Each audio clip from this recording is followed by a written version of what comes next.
Hello students, कैसे हैं आप सब। स्टूडेंट्स, आज ये हमारा एक नया टॉपिक मैं स्टार्ट करने जा रहा हूँ। टॉपिक है जी आपका financial statement of non profit organisation, जिसको हम शॉर्ट में एनपीओ बोलते हैं। ठीक है जी। लास्ट क्लास में हमने अपना टॉपिक कंप्लीट किया financial statement of profit oriented organisation.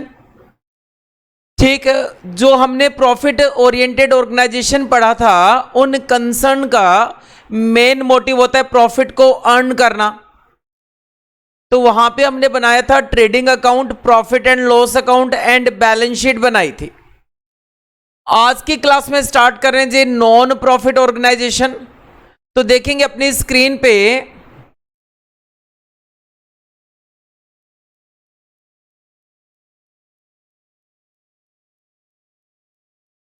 तो आपका स्टडी नोट नंबर है 4, और जिसमें मैं स्टार्ट कर रहा हूं जी टॉपिक है preparation of financial statement of non profit organisation. और इस टॉपिक में जो हम पढ़ेंगे वो पढ़ेंगे जी, एक तो इसका इंट्रोडक्शन पढ़ेंगे कि ऐसी कौन सी कंसर्न है, कैसे कौन से ऐसे ऑर्गेनाइजेशंस हैं जो नॉन प्रॉफिट होते हैं। उसके बाद बताऊंगा जी मैं आपको रिसिप्ट एंड पेमेंट के बारे में बताऊंगा, इनकम एंड एक्सपेंडिचर के बारे में बताऊंगा, बैलेंस शीट के बारे में बताऊंगा। उसके बाद एनपीओ से रिलेटेड कुछ टर्म्स होती है, उनके बारे में डिस्कस करेंगे। डिफरेंस हम डिस्कस करेंगे between receipt and payment account and income and expenditure account. Subscription account के बारे में सीखेंगे, जो एनपीओ का सबसे मेन पार्ट होता है। ठीक है जी। इसके अलावा सब्सक्रिप्शन अकाउंट बनाएंगे, इनकम एंड एक्सपेंडिचर अकाउंट, और क्वेश्चन पढ़ेंगे जिसमें दोनों बैलेंस शीट बनानी होती है। क्वेश्चंस करेंगे और बहुत सारे मल्टीपल चॉइस क्वेश्चन करेंगे। तो मैं बात कर रहा हूं जी आपके सामने financial statement of non profit organisation.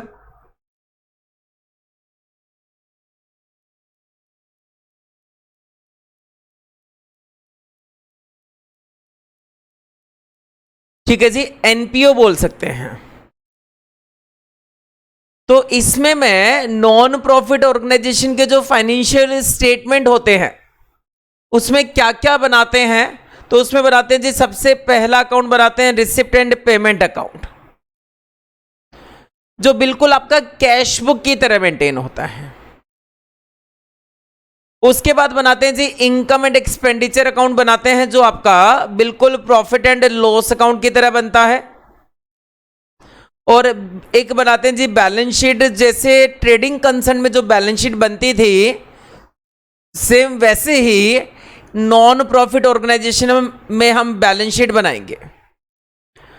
उसके बाद अगर चैप्टर के ओवरव्यू की बात करूं तो donation, entrance fees, admission fees, subscription, life membership fees are some of the example of source of income of non profit organisation.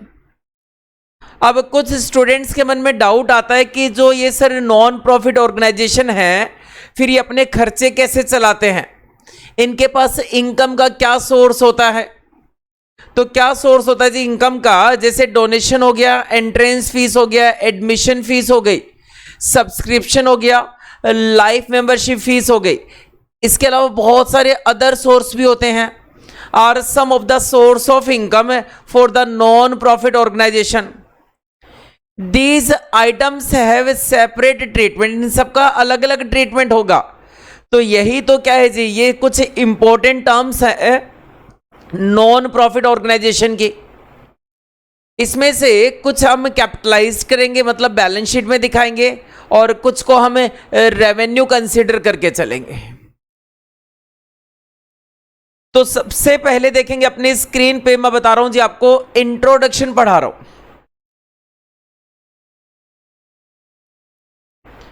तो देखेंगे पहला पॉइंट इंट्रोडक्शन में कौन कौन सी ऐसी कंसर्न है जो नॉन प्रॉफिट ऑर्गेनाइजेशन में कवर है। तो कहता है सर्टेन कंसर्न, जैसे आपका क्लब हो गया, जैसे आपके कुछ चैरिटेबल इंस्टीट्यूशंस हो गए, जैसे आपके गवर्नमेंट हॉस्पिटल्स हो गए, मेडिकल एसोसिएशंस हो गए, जैसे सोसाइटीज हो गई। ठीक है जी, इस टाइप से कुछ एग्जांपल्स दे रखे हैं। कहते हैं do not intend to earn profit, इनका मेन मोटिव प्रॉफिट अर्न करना नहीं होता। तो इनका मेन मोटिव होता क्या है? तो कहता है they render services to the society, इनका मेन मोटिव होता है सोसाइटीज को सर्विसेज प्रोवाइड करना। ठीक, और जो सोसाइटीज के मेंबर्स हैं उनको सर्विसेज प्रोवाइड करना। दीज ऑर्गेनाइजेशन, अब इनके पास पैसा कहां से आता है सर्विस प्रोवाइड करने के लिए? तो these organisation get their funds in the form of contribution by way of entrance fees. ठीक है जी, कैसे आता है इनके पास फंड? कैसे आता है फंड? आता है जी by way of entrance fee, by way of life membership fee, या एनुअल सब्सक्रिप्शन लिया जाता है मेंबर से, या फिर डोनेशन लेते हैं, या फिर ग्रांट रिसीव करते हैं, या फिर लेगेसीज रिसीव करते हैं। अब आप देख रहे होंगे कि सर ये जो आप टर्म्स पढ़ा रहे हैं ये सारी टर्म्स प्रॉफिट ओरिएंटेड ऑर्गेनाइजेशन में नहीं थी। इसका मतलब ये कुछ बेसिक टर्म्स है जो केवल आपके एनपीओ में अप्लाई होती है, नॉन प्रॉफिट ऑर्गेनाइजेशन में अप्लाई होती है। उसके बाद जो प्रॉफिट ओरिएंटेड ऑर्गेनाइजेशन थे उनके जो ओनर होते हैं वो प्रॉफिट शेयर रिसीव करते हैं, लेकिन जो नॉन प्रॉफिट ऑर्गेनाइजेशन के जो मेंबर होते हैं उनको ना तो कोई प्रॉफिट मिलता ना कोई डिविडेंड में शेयर्स मिलता। Dear member do not get any share of profit or dividend, क्योंकि कंपनी के केस में जो मेंबर्स होते हैं, कंपनी के जो मेंबर्स होते हैं, कंपनी एक प्रॉफिट ओरिएंटेड ऑर्गेनाइजेशन है, उनके मेंबर्स को डिविडेंड मिलता है। इसके अलावा जो प्रोप्राइटरशिप फर्म है या जो पार्टनरशिप फर्म है उनके जो ओनर होते हैं, मतलब या तो प्रोप्राइटर होगा या पार्टनर होगा, उनको प्रॉफिट मिलता है। तो इसलिए ये पॉइंट यहां पे बताया है कि जो नॉन प्रॉफिट ऑर्गेनाइजेशन के जो मेंबर्स होंगे उनको ना तो कोई प्रॉफिट मिलेगा ना उनको कोई डिविडेंड में शेयर्स मिलेगा। These concern are known as non profit organisation या non profit concern as their transactions are, इनके जो ट्रांजेक्शन होते हैं वो सर्विस प्रोवाइड करना होता है। इनका मेन मोटिव है प्रॉफिट अर्न करना, इनका मेन मोटिव नहीं होता। लेकिन इसका ये मतलब कतई नहीं है कि ये लोग अपनी अकाउंटिंग नहीं करते। इनके पास से इनकम का सोर्स भी है और इनके खर्चे भी होते हैं, इसलिए ये अपनी proper books of accounts maintain करते हैं। तो देखेंगे their annual accounts are regularly prepared to convey their financial affairs to their members और others like government etcetera for financial grant. तो ये लोग क्या करते हैं जी, नॉन प्रॉफिट जो कंसर्न है वो अपने प्रॉपर फाइनेंशियल स्टेटमेंट प्रिपेयर करते हैं। आगे लिखा if the size of the concern, जो नॉन प्रॉफिट जो कंसर्न है अगर वो साइज में स्मॉल है, ठीक है जी, तो अकाउंटिंग रिकॉर्ड्स जो मेंटेन करते हैं वो सिंगल एंट्री सिस्टम पे मेंटेन करते हैं। बट अगर बिग साइज के हैं, बहुत ज्यादा उनके मेंबर्स हैं, बहुत लोगों को वो सर्विस प्रोवाइड करते हैं, तो इस केस में proper double entry systems maintain करते हैं। तो फाइनल अकाउंट में क्या क्या मेंटेन करेंगे? नॉन प्रॉफिट ऑर्गेनाइजेशन के जो फाइनेंशियल स्टेटमेंट होंगे उसमें मैं बनाऊंगा जी, एक तो रिसिप्ट एंड पेमेंट अकाउंट बनाऊंगा, एक बनाऊंगा जी इनकम एंड एक्सपेंडिचर अकाउंट बनाऊंगा फॉर ए फाइनेंशियल पीरियड, और एक बैलेंस शीट बनाऊंगा eight the end of the financial period. ठीक है जी, तो मैं बार बार बात कर रहा हूं, कभी मैं कैपिटल फंड बोल रहा हूं, कभी मैं डोनेशन बोल रहा हूं, कभी मैं सब्सक्रिप्शन बोल रहा हूं, लाइफ मेंबरशिप फीस बोल रहा हूं, ठीक, एंट्रेंस फीस की बात कर रहे हैं, लिगेसीज की बात कर रहे हैं, एंडोमेंट फंड की बात कर रहे हैं। तो ये सब क्या होता है, इन टर्म्स को हम डिस्कस करेंगे। तो सबसे पहले बात करूं कैपिटल फंड। कैपिटल फंड क्या होता है, जैसे प्रोप्राइटरशिप फर्म में या पार्टनरशिप फर्म में जो प्रोप्राइटर की जो कैपिटल होती है या पार्टनर्स की जो कैपिटल होती है और कंपनी के केस में जो शेयर कैपिटल होती है, वैसे ही नॉन प्रॉफिट ऑर्गेनाइजेशन की कैपिटल है ये, जिसको बोलते हैं जी कैपिटल फंड बोलते हैं। तो ये क्या है जी, ये कैपिटल है of non profit organisation.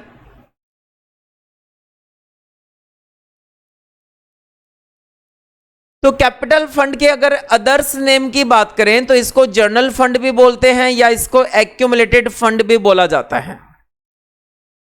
It is capital of a non profit organisation.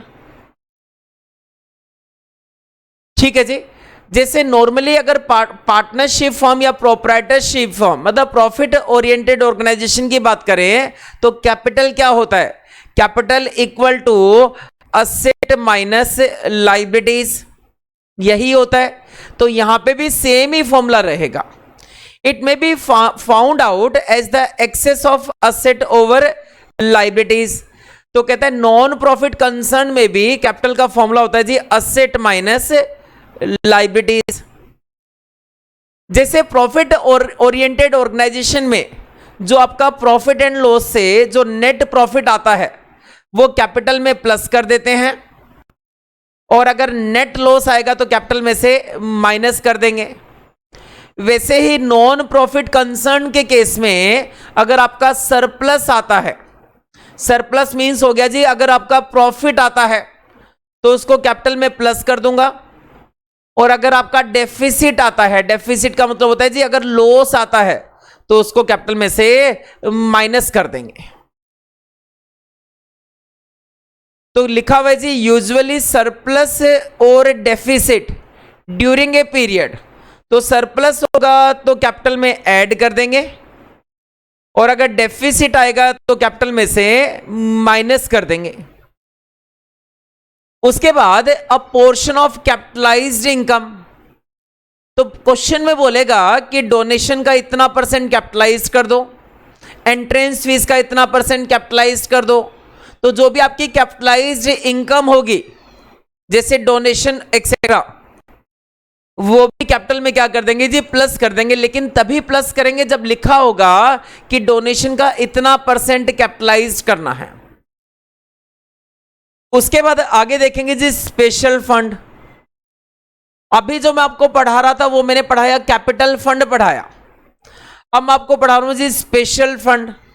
Special fund का मतलब अगर किसी स्पेशल पर्पज के लिए आपने कोई डोनेशन रिसीव किया, फॉर एग्जाम्पल अगर आपने फंड रिसीव किया डोनेशन फॉर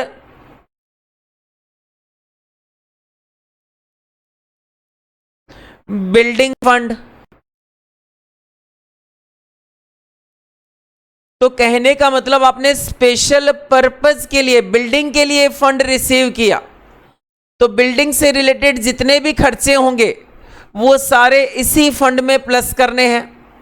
और मान लो आपने इस फंड में से कुछ पैसा इन्वेस्टमेंट कर दिया, तो इन्वेस्टमेंट करोगे तो इन्वेस्टमेंट पे इनकम आएगी, तो इसी फंड में क्या करना है जी प्लस करना है।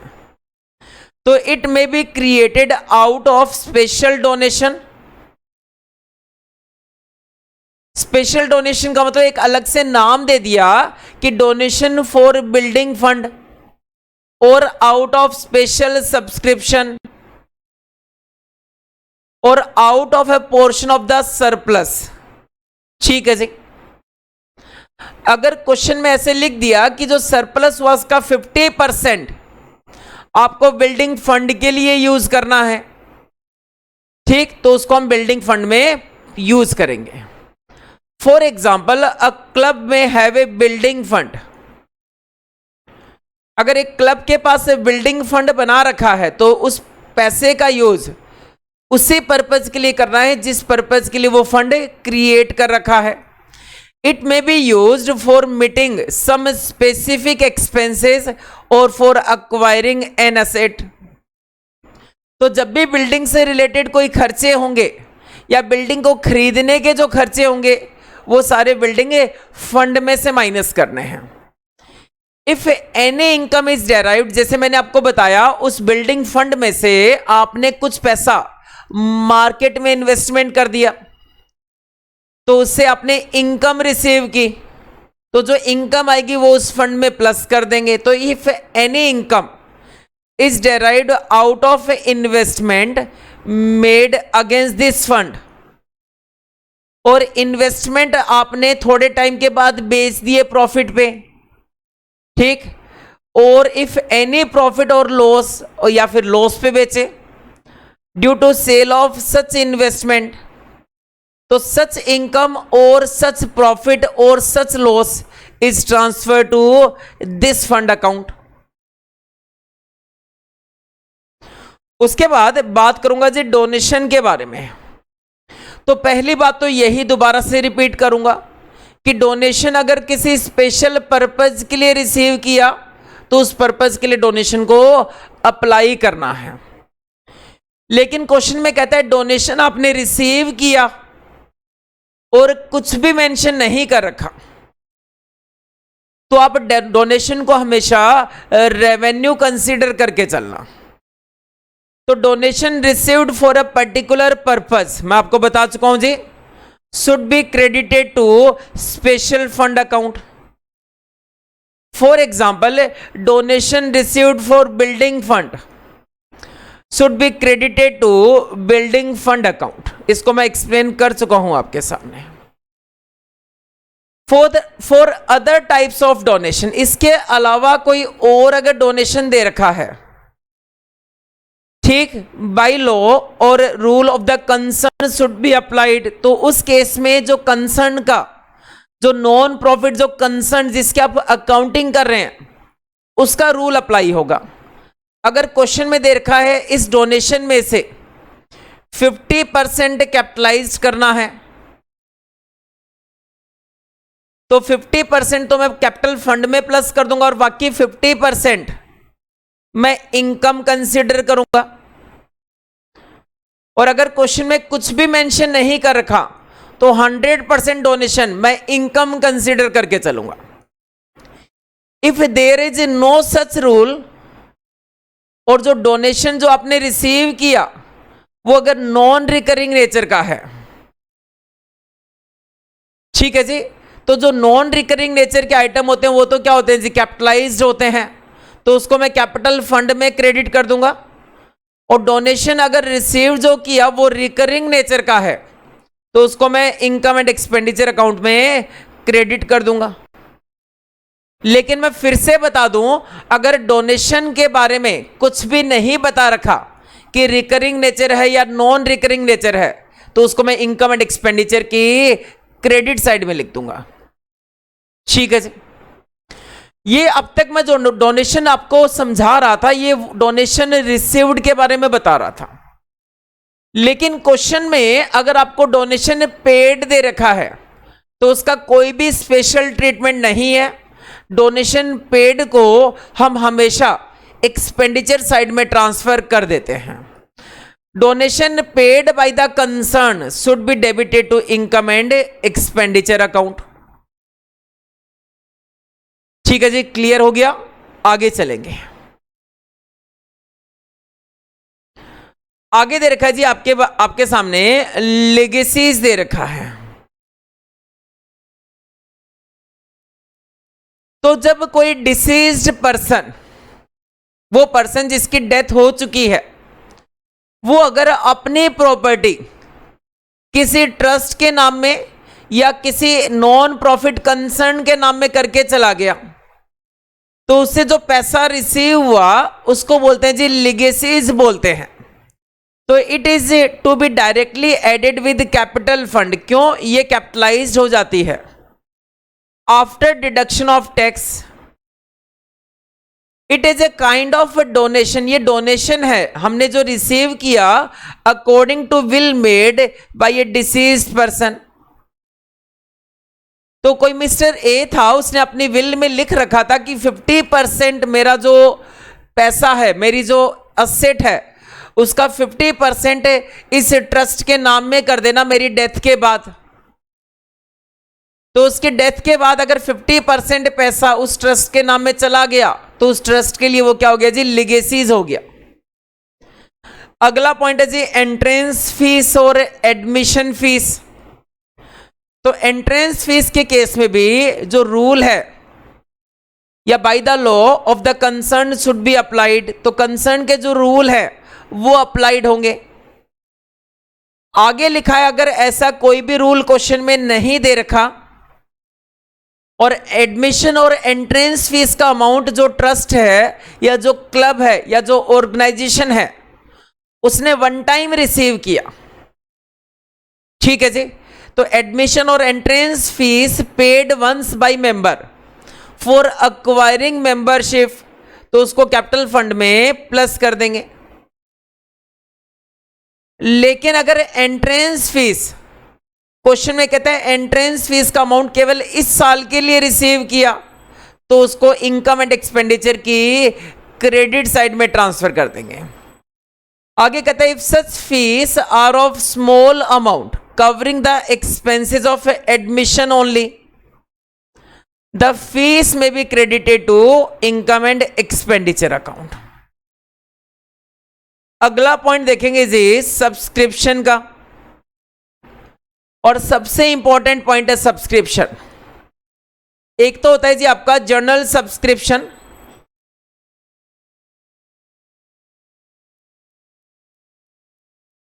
तो जो जर्नल सब्सक्रिप्शन होता है वो जितना भी हमने रिसीव किया इस साल के लिए are credited to income and expenditure account on accrual basis. मैंने बताया ना केवल इस साल का, अगर उसमें पिछले साल का जुड़ा है तो माइनस कर देंगे, अगले साल का होगा तो भी माइनस कर देंगे। उसके बाद आगे बता रखा है जी, कहता है अगर लाइफ मेंबरशिप सब्सक्रिप्शन है, मतलब अगर 20 साल के लिए एक साथ सब्सक्रिप्शन ले लिया, मेंबरशिप जो दे रहे हैं वो 20 साल की दे रहे हो, 20 साल की मेंबरशिप दीजिए 20,000 रुपए में, तो 20,000 रुपए रिसीव किया नॉन प्रॉफिट कंसर्न ने as a life membership subscription, is usually credited to a separate account shown as a liability, तो उसको लाइबिलिटी साइड दिखाएंगे। अब क्या होगा जब पहला साल एक्सपायर होगा तो 20,000 दिए 20 साल के लिए, तो 1,000 रुपए मैं ट्रांसफर कर दूंगा इसमें से इनकम एंड एक्सपेंडिचर में, बाकी इसकी लाइफ बची जी 19 ईयर, क्यों, एक साल तो एक्सपायर हो चुका, तो बाकी जो बैलेंस बचेगा 19,000 उसको लाइबिलिटी साइड दिखा दूंगा। उसके बाद आगे पढ़ेंगे annual subscription a portion out of that is credited to income and expenditure account and deducted from the liability, तो उसको लाइबिलिटी में से माइनस कर देंगे। 20,000 में से 1,000 माइनस करूंगा और बाहर कितना लिखूंगा 19,000, और जो 1,000 माइनस किया वो इस साल की इनकम, तो उसको दिखा दूंगा जी इनकम एंड एक्सपेंडिचर अकाउंट की क्रेडिट साइड में। इफ एनी मेंबर, आगे बड़ा ही इंपॉर्टेंट पॉइंट दे रखा है जी कि मान लो 20 साल के दौरान कोई मेंबर था मिस्टर ए, उसकी 10 साल के बाद डेथ हो गई, तो उसका अमाउंट लाइबिलिटी साइड में कितना है जी 10,000 रुपए है, ठीक है, क्योंकि 20,000 दिए 20 साल के 10 साल के बाद डेथ हो गई तो 10,000 अभी उसका अमाउंट लिख रखा है लाइबिलिटी साइड में। तो कहता है अगर कोई भी मेंबर की डेथ हो जाती है तो उसका जितना बैलेंस बचा हुआ है, जैसे मेरे एग्जांपल के हिसाब से 10,000, तो इसको मैं प्लस कर दूंगा, कैपिटल फंड में प्लस कर दूंगा। तो if any member die beforehand the balance of his life membership contribution is transfer to capital fund या जर्नल फंड अकाउंट। उसके बाद अगला पॉइंट देखेंगे, नेक्स्ट पॉइंट है जी एंडोमेंट। तो some time donation are also in the form of endowment fund to be used as per the instruction of the donor. और donor ने कह दिया ये जो मैं फंड दे रहा हूं इसका यूज आप गरीब बच्चों को पढ़ाने के लिए करना, तो उस फंड का यूज उसी पर्पज के लिए होगा। These are treated as capital receipt. उसके बाद अगला पॉइंट है जी आपका लाइफ मेंबरशिप फीस, और ये मैं अभी पढ़ा चुका हूं आपको, जैसे मैंने लाइफ मेंबरशिप सब्सक्रिप्शन जो पढ़ाया सेम वही पॉइंट है। These could be taken as capital receipt and every year a charge is debited based on some logic. In other words, when received, जब receive किया तो it could be treated as a deferred receipt in the balance sheet and every year a specific amount is credited to income and expenditure account. ठीक है जी, ये वही है जैसे मैंने लाइफ मेंबरशिप सब्सक्रिप्शन पढ़ाया था, बिल्कुल वैसे ही लाइफ मेंबरशिप फीस हमने वन टाइम रिसीव कर ली।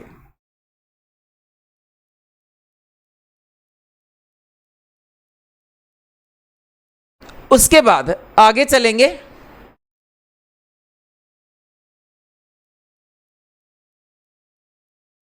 तो आगे आपको एक एग्जाम्पल दे रखा है, पढ़ेंगे जी। एग्जाम्पल दे रखा आपको, लाइफ मेंबरशिप सब्सक्रिप्शन बोल सकते हैं या फीस बोल सकते हैं। The accumulated balance of life membership fees at the beginning of the year 2012, कहता है ओपनिंग बैलेंस था लाइफ मेंबरशिप फीस का, ये था जी आपका 6,40,000 का। ठीक है जी, This represent the balance of life membership fees paid by 20 members since the club started about 6 years ago. ठीक है, तो कहने का मतलब ये इस साल का ओपनिंग अमाउंट दे रखा है लाइफ मेंबरशिप फीस का। इन द करंट ईयर कहते हैं 10 न्यू मेंबरशिप ली, 10 न्यू मेंबर हमने क्लब में ऐड किए और उनसे 4 लाख रुपए रिसीव किए। 10 मेंबर ने 4 लाख रुपए दिए, मतलब एक मेंबर का हो गया जी 40,000। कितने साल का वो आगे देखेंगे अभी। It is a policy of club to spread these fees over 20 years to income. तो कहते हैं 10 मेंबर ने 4 लाख पे किए, तो एक मेंबर ने 40,000 पे किया 20 साल का, तो एक साल का कितना हो गया जी 40,000 को 40,000 पे किया 20 साल के लिए, तो एक साल की इनकम हो गई एक मेंबर की, ये 2,000 रुपए इनकम में कंसिडर करूंगा। आगे कहते हैं द अमाउंट पेबल पर पर्सन इज ऑलवेज 40,000। वो वैसे भी मेरा 40,000 आ रहा था, वैसे भी 40,000 आ रहा है। What is the amount to be recognized as income for current year? तो सबसे पहले मैं निकालूंगा amount recognised as income for current year. ठीक है जी, एंड अमाउंट बैलेंस शीट में कितना दिखाना है वो भी निकालूंगा। तो इसका मैं सॉल्यूशन करूंगा, ये देखेंगे जी यहां पे, तो मैं एग्जांपल जो दे रखा है उसका सॉल्यूशन कर रहा हूं।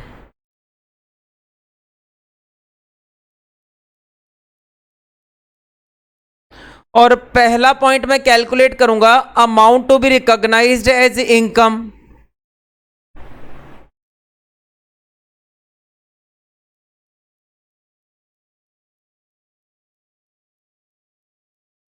रिकॉग्नाइज्ड एज इनकम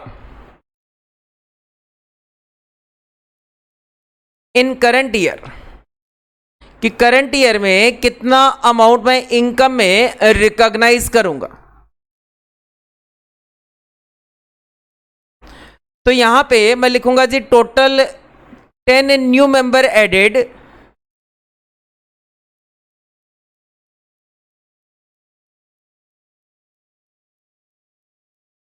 कि 10 नए मेंबर हमने ऐड किए, ठीक, जिन्होंने कितना पे किया जी 4 लाख रुपए पे किया।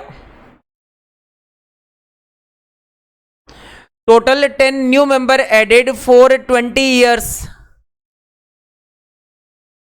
20 साल के लिए 10 नए मेंबर लिए, जिन्होंने 4 लाख रुपए पे किया, तो पर मेंबर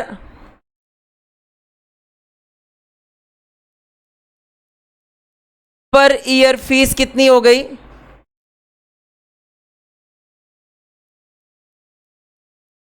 पर मेंबर पर ईयर कितनी फीस हो गई? लाइफ मेंबरशिप फीस कितना चार्ज किया हमने जो नए मेंबर आए? तो 4 लाख रुपए दिए जी उन्होंने 20 साल के लिए।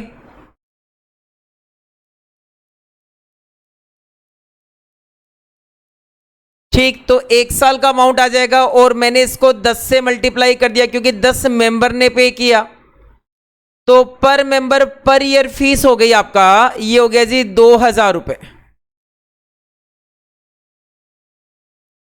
लेकिन 10 मेंबर ने एक साथ पे कर दिया, कितने सालों का? 20 सालों का पे कर दिया। और एक मेंबर की 1 साल की फीस बनती है जी 2000 रुपए। ठीक, तो मैं यहां पे थोड़ा इसको सिंपल लैंग्वेज में लिख दूंगा, इनकम पर ईयर पर मेंबर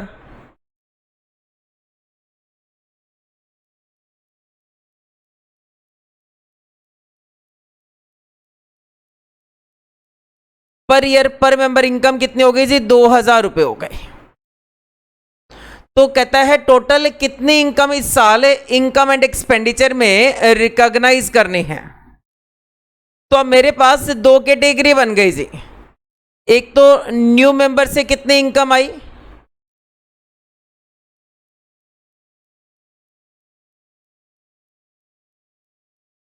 न्यू मेंबर से कितनी इनकम आई जी? तो एक मेंबर से इनकम हो रही है 2000, तो 10 न्यू मेंबर ऐड किए तो न्यू मेंबर से इनकम आई जी 10 से मल्टीप्लाई कर दिया 20,000।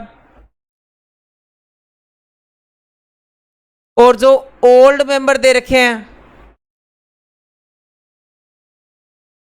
ओल्ड कितने मेंबर दे रखे हैं जिनका ओपनिंग बैलेंस दे रखा है? तो ओल्ड मेंबर से हमने इस साल इनकम रिकॉग्नाइज की, एक मेंबर से 2000, तो ओल्ड है जी 20 मेंबर है, तो 20 मेंबर से आ गई 40,000।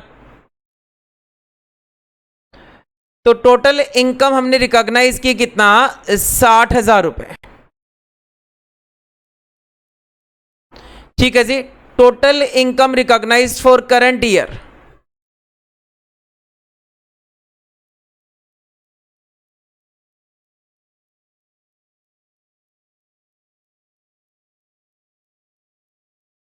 फॉर करंट ईयर, तो ये मेरा फर्स्ट आंसर आ गया। कैसे निकाला एक बार फिर से समझा दूं। मुझे निकालना था जी amount to be recognised as income in current year. मुझे दे रखा था 10 न्यू मेंबर ऐड किए जिन्होंने 20 सालों के लिए 4 लाख रुपए दिए। तो मैंने कहा पर मेंबर पर ईयर कितनी इनकम है वो निकाल लेता हूं। तो 4 लाख है जी 20 सालों के लिए और ये 10 मेंबर का है, तो एक मेंबर का 1 साल का आ गया 2000। तो मैंने इसको सिंपल लैंग्वेज में भी लिख दिया कि इनकम पर ईयर पर मेंबर कितना? 2000। तो नए मेंबर आए जी 10, 10 से इनकम कितना? 20,000।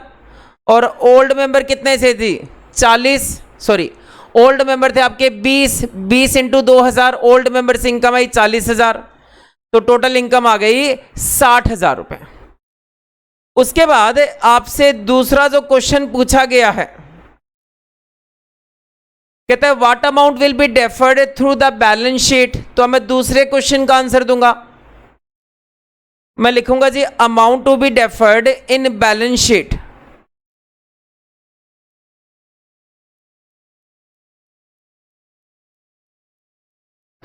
Amount to be deferred in balance sheet. तो आपके पास दो तरह के मेंबर है, एक है जी ओल्ड मेंबर और एक है जी आपके पास न्यू मेंबर।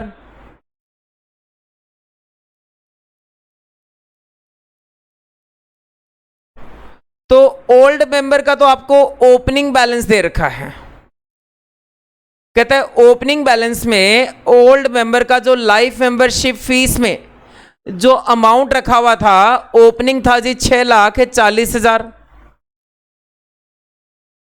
और न्यू मेंबर का कोई ओपनिंग बैलेंस नहीं था। प्लस किया amount received during the year,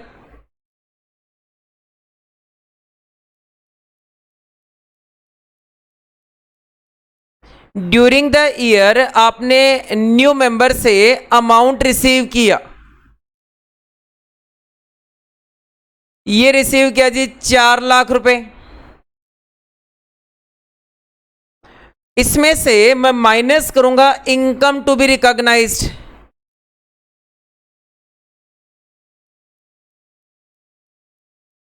तो ये जो अमाउंट दे रखे इसमें से कितना इनकम में हमने ट्रांसफर कर दिया, तो न्यू मेंबर का ट्रांसफर किया था जी अभी भी यहां पे देख सकते हैं 20,000 रुपए और ओल्ड मेंबर का है जी 40,000। तो यहां पे मैंने लिखा इनकम रिकॉग्नाइज में ओल्ड मेंबर का 40,000 और न्यू मेंबर का था जी आपका 20,000 रुपए।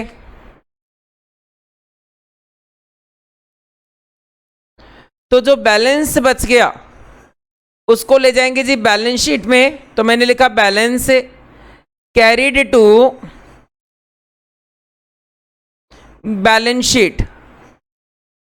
ओल्ड मेंबर का बैलेंस बच गया 6 लाख प्लस न्यू मेंबर का बैलेंस बच गया थी 3,80,000। तो total amount carried to balance sheet ये आ गया जी 9,80,000 का।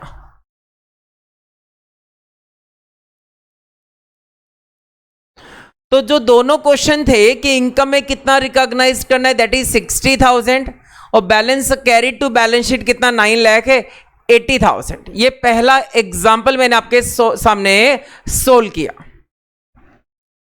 उसके बाद चलेंगे जी नोट्स पे।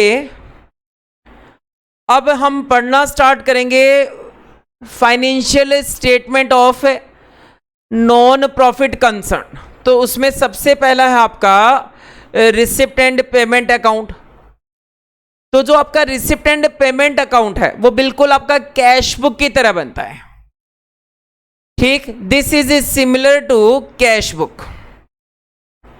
तो कैश बुक में जैसे एंट्रीज करते थे कैश बेसिस पे, कहने का मतलब ना तो अक्रूवल का कोई रोल होता था ना आउटस्टैंडिंग एक्सपेंसेस का कोई रोल होता था। तो entries are made on cash basis and items pertaining to previous year और करंट ईयर और subsequent years are also recorded. कहने का मतलब अगर पिछले साल का पैसा इस साल रिसीव किया, इस साल का पैसा इस साल रिसीव किया, अगले साल का पैसा इस साल रिसीव किया, तो इन सबको इस साल के रिसिप्ट एंड पेमेंट अकाउंट में रिकॉर्ड करना है। Receipt are recorded on debit side. जैसे कैश बुक में जितना भी पैसा आता था वो सारा मैं डेबिट साइड में लिखता था और जो पेमेंट होती थी उसको मैं क्रेडिट साइड में लिखता था। तो दे रखा है जी receipt are shown on debit side and payment are recorded on credit side. Capital as well, कहने का मतलब रिसिप्ट साइड में ये नहीं देखना है कि ये कौन सी रिसिप्ट है। रिसिप्ट आपकी दो तरह की होती है, एक होती है कैपिटल रिसिप्ट और एक होती है जी आपकी रेवेन्यू रिसिप्ट होती है। लेकिन जब आप रिसिप्ट एंड पेमेंट अकाउंट बनाएंगे तो रिसिप्ट साइड में लिखना है जी, चाहे कैपिटल रिसिप्ट हो चाहे रेवेन्यू रिसिप्ट हो, दोनों टाइप की रिसिप्ट को आपको रिसिप्ट साइड में रिकॉर्ड करना है। और इसी तरह से जब पेमेंट साइड दिखाएंगे तो अगर मशीन खरीदी तब भी पेमेंट साइड में दिखाना है और रेंट पे किया तब भी पेमेंट साइड में दिखाना है। तो capital as well as revenue item are entered in receipt and payment account. तो ये अकाउंट है जी कैश बुक है। जैसे आपका कैश अकाउंट रियल अकाउंट होता है वैसे ही रिसिप्ट एंड पेमेंट अकाउंट भी आपका रियल अकाउंट नेचर का है। No provisions are recorded in this account. The account has opening and closing balance. Cash और बैंक का ओपनिंग बैलेंस होगा और कैश और बैंक का क्लोजिंग बैलेंस भी हो सकता है। Which is reflected as an asset in the balance sheet. ठीक है जी, तो ये था रिसिप्ट एंड पेमेंट का इंट्रोडक्शन। अब इसी में से जो इंपॉर्टेंट फीचर्स हैं उनको लिखेंगे। तो देखेंगे सबसे पहला इंपॉर्टेंट फीचर्स क्या है। तो it is an account which contain all cash और bank transactions made by a non profit organisation during a particular financial period. ठीक है जी, इसका जो स्टार्टिंग करूंगा वो सबसे पहले लिखूंगा जी opening balance of cash and bank. उसके बाद जितनी भी रिसिप्ट होगी, चाहे वो रेवेन्यू रिसिप्ट है या कैपिटल रिसिप्ट है, उसको डेबिट साइड में लिखूंगा, और जितनी भी पेमेंट होगी उन सबको क्रेडिट साइड लिखूंगा। All cash receipt both capital और revenue nature during the period are debited to this account. All cash payment both capital and revenue nature during the period are credited to this account. और इसको end करेंगे with closing balance of cash and bank. While recording the cash और bank transaction entry जो भी करनी है सारा का सारा कैश बेसिस पे करनी है। ये जो अकाउंट है आपका रिसिप्ट एंड पेमेंट अकाउंट, ये समरी है कैश बुक की, क्योंकि कैश बुक जो होती है वो डेट वाइज बनती है और रिसिप्ट एंड पेमेंट अकाउंट जो बनता है वो एक पर्टिकुलर फाइनेंशियल पीरियड का बनता है, तो इसमें डेट का कॉलम नहीं होगा। ये रियल अकाउंट नेचर का है और इसका फॉर्मेट क्या रहेगा, जो शॉर्ट फॉर्मेट रहेगा वो मैं आपको बना के दिखाऊंगा अभी, और डिटेल फॉर्मेट में आपको नोट से समझाऊंगा। ठीक है जी, तो शॉर्ट फॉर्मेट क्या रहेगा इसका वो देखेंगे।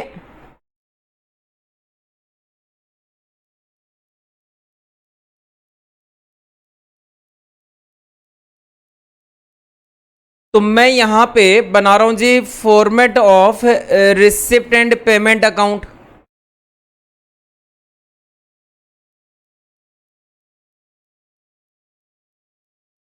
तो देखेंगे अपनी स्क्रीन पे, ये मैंने बनाया जी format of receipt and payment account.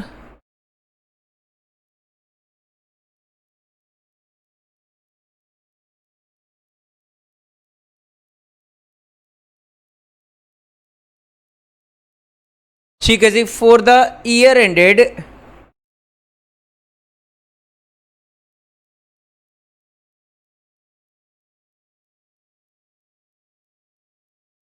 जो भी ईयर एंडेड होगा वो लिखेंगे।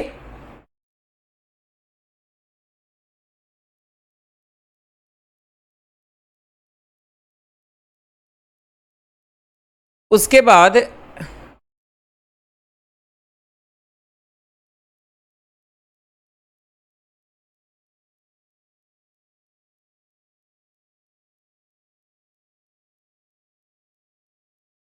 रिसिप्ट एंड पेमेंट अकाउंट की ये है जी आपकी रिसिप्ट साइड, ये हो गया जी रुपीस का कॉलम, ये हो गई पेमेंट साइड एंड रुपीस का कॉलम। तो जैसा कि अभी मैंने थ्योरी में पढ़ा कि receipt and payment account start with opening balance of cash and bank, तो मैंने लिखा टू बैलेंस से बीडी। तो स्टार्ट करेंगे opening balance of cash and opening balance of bank.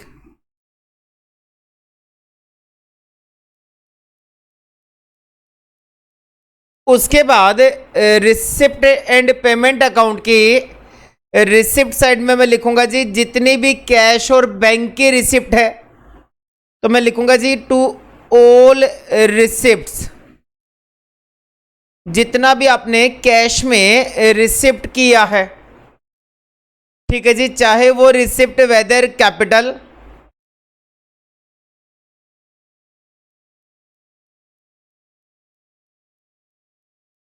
चाहे वो रिसिप्ट कैपिटल रिसिप्ट हो या फिर रेवेन्यू रिसिप्ट हो।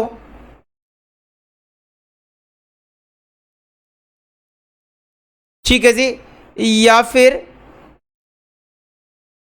पास्ट का पैसा अगर इस साल रिसीव किया तब भी रिकॉर्ड करना है, इस साल का पैसा अगर इस साल रिकॉर्ड किया तब तो रिकॉर्ड करना ही करना है, और अगर अगले साल का पैसा इस साल रिसीव कर लिया तब भी रिकॉर्ड करना है। कहने का मतलब रिसिप्ट वेदर कैपिटल रिसिप्ट और revenue receipt, whether past receipt, current receipt और फ्यूचर रिसिप्ट अगर इस साल रिसीव किया तब भी रिकॉर्ड करना है। रिसिप्ट का मतलब इस साल आपने जितना भी पैसा रिसीव किया चाहे वो कहीं से भी आए उसको रिसिप्ट साइड में रिकॉर्ड करना है।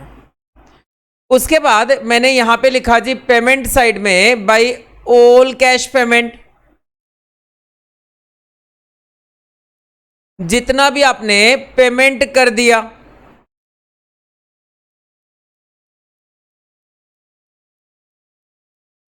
ठीक है जी, वेदर कैपिटल पेमेंट और रेवेन्यू पेमेंट।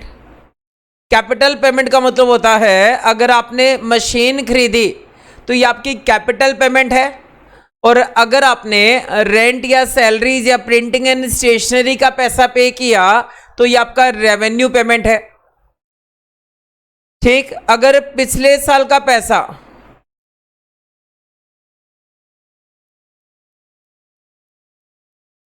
अगर इस साल पे किया तब भी पेमेंट साइड में दिखाना है, इस साल का पैसा इस साल पे किया तब भी दिखाना है, और अगर नेक्स्ट ईयर की पेमेंट इस साल कर दी तब भी पेमेंट साइड में रिकॉर्ड करना है।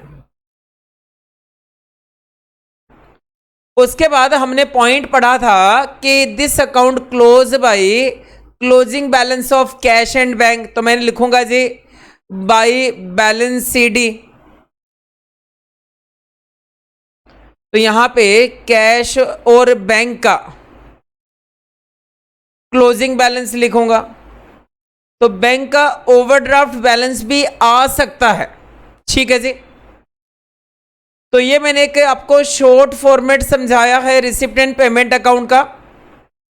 इसके बाद नोट्स में मैं आपको समझाऊंगा जी इसका एक डिटेल फॉर्मेट समझाऊंगा। डिटेल फॉर्मेट में बस फर्क इतना होगा कि मैं उसमें कैपिटल रिसिप्ट और रेवेन्यू रिसिप्ट को अलग अलग कर दूंगा। कहने का मतलब मैं कुछ एग्जांपल कैपिटल रिसिप्ट के लिखूंगा, उसमें कुछ रेवेन्यू के एग्जांपल लिखूंगा। तो चलते हैं जी नोट्स पे चलते हैं। तो देखेंगे अपनी स्क्रीन पे ये आ गया जी proforma of receipt and payment account, और ये डिटेल्ड में मैंने बना रखा है।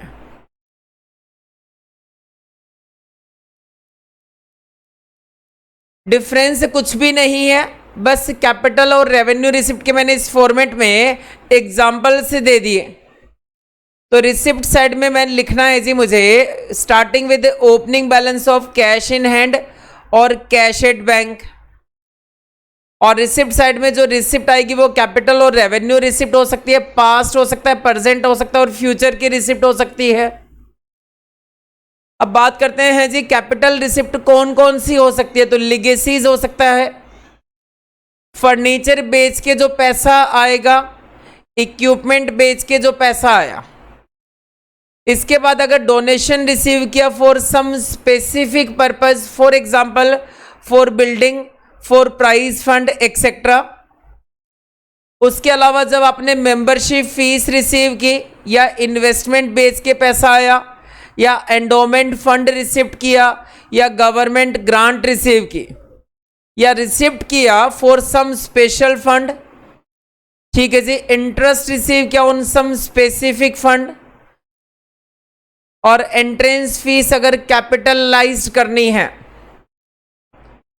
इसी तरह से मैंने लिखा है जी रेवेन्यू रिसिप्ट के कुछ एग्जांपल दे रखे हैं, जैसे सब्सक्रिप्शन है, जनरल डोनेशन है, प्रोसीड फ्रॉम एंटरटेनमेंट, इंटरेस्ट और dividend, sale of old newspaper, या मिसलेनियस रिसिप्ट। तो ये रेवेन्यू रिसिप्ट के एग्जांपल हो गए। उसके बाद इसी तरह से मैंने पेमेंट साइड में लिखना स्टार्ट किया जी यहाँ पे कैपिटल पेमेंट के कुछ एग्जांपल, जैसे बिल्डिंग का कंस्ट्रक्शन कराना या बनी बनाई बिल्डिंग खरीदना, बुक्स परचेज करना, स्पोर्ट्स इक्विपमेंट परचेज करना, लीज और लैंड परचेज करना, इन्वेस्टमेंट खरीदना, या बिल्डिंग को खरीदने के लिए आपने अगर कुछ एडवांस पेमेंट किया, ठीक, लोन की पेमेंट करना या फर्नीचर खरीदना।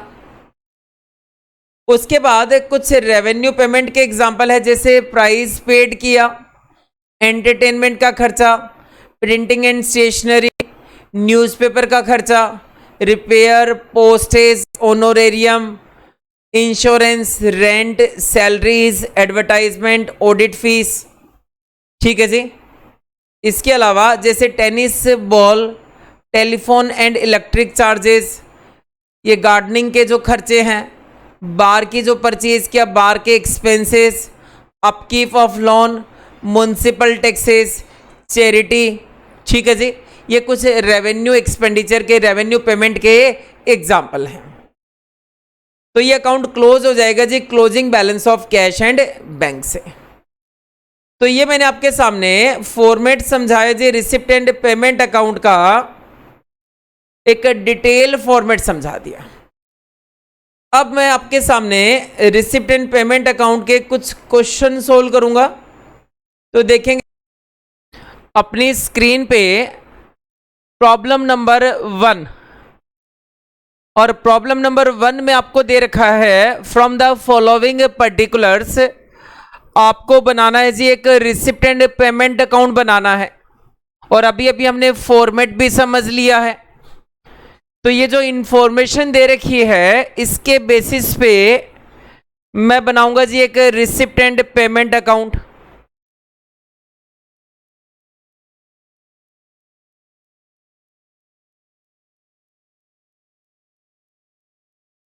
तो यहां पे ये मैंने बनाया जी एक रिसिप्ट एंड पेमेंट अकाउंट।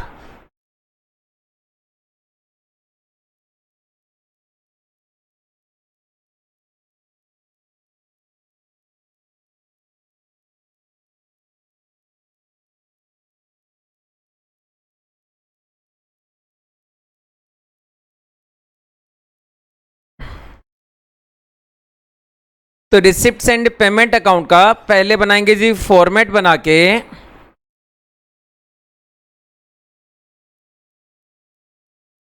उसके बाद जो भी ट्रांजैक्शंस दे रखे हैं उन सबको करना स्टार्ट करेंगे।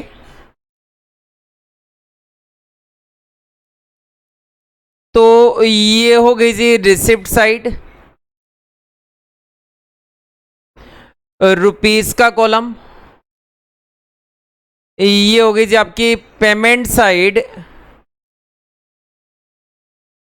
एंड रुपीस का कॉलम।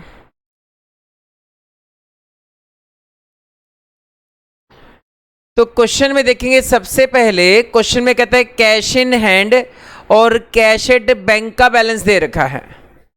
तो मैं इसको क्या करूंगा जी, इसको ओपनिंग कंसिडर करके चलूंगा। तो मैं लिखूंगा टू बैलेंस बीडी, कैश का बैलेंस है 2000।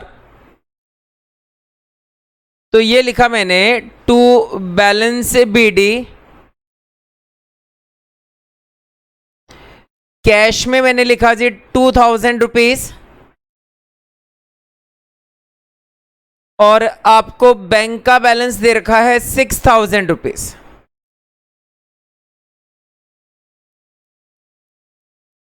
तो ये अमाउंट मैंने 8000 लिख दिया जी, नेट अमाउंट बाहर के कॉलम में लिख दिया। उसके बाद आगे देखेंगे क्वेश्चन में दे रखा है सब्सक्रिप्शन दे रखा है, डोनेशन रिसीव्ड दे रखा है।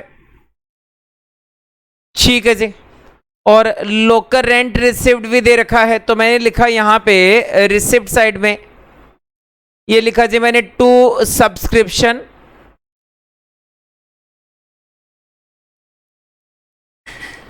ये लिखा जी मैंने टू डोनेशन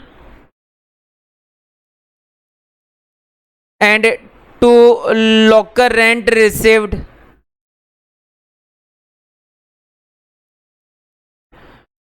तो कैश इन हैंड लिख दिया जी मैंने, कैश एट बैंक भी लिख दिया। अब मैं लिख रहा हूं जी सब्सक्रिप्शन लिखूंगा 3000 रुपये, डोनेशन लिखूंगा 2400 एंड लोकल रेंट लिखूंगा 1800। तो ये लिखा मैंने 3000 2,400 एंड 1,800 रुपीज। उसके बाद आगे चलेंगे क्वेश्चन में। आगे दे रखा है जी एक्सपेंसेस दे रखे हैं, पेमेंट साइड का अमाउंट दे रखा है, furniture purchase, general expenses, postage, stationery. तो मैंने लिखा जी पेमेंट साइड में बाई फर्नीचर परचेज,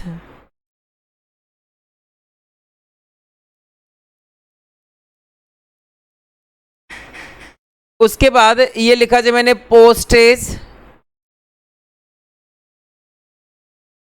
आगे दे रखा है जी ऑफिस एक्सपेंसेस आपको दे रखा है। उसके बाद जर्नल एक्सपेंसेस दे रखा और स्टेशनरी दे रखा है। तो मैंने लिखा जर्नल एक्सपेंसेस एंड स्टेशनरी का अमाउंट दे रखा है।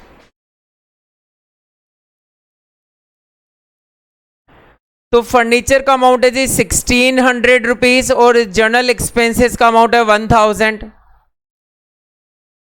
तो ये लिखा मैंने 1,600 और जर्नल एक्सपेंसेस का अमाउंट लिखा जी 1,000 रुपीज।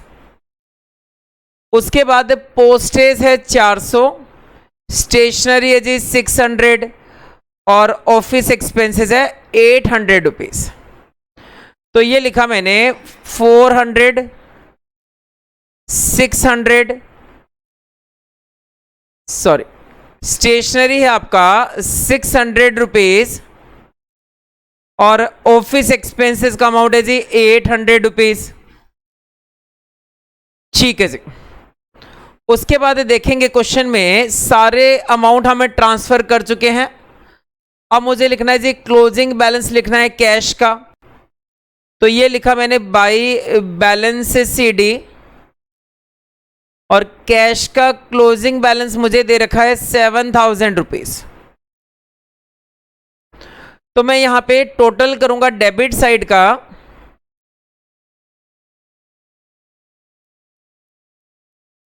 तो टोटल आ रहा है जी 15,200 रुपीज। और अब मैं टोटल करूंगा क्रेडिट साइड का।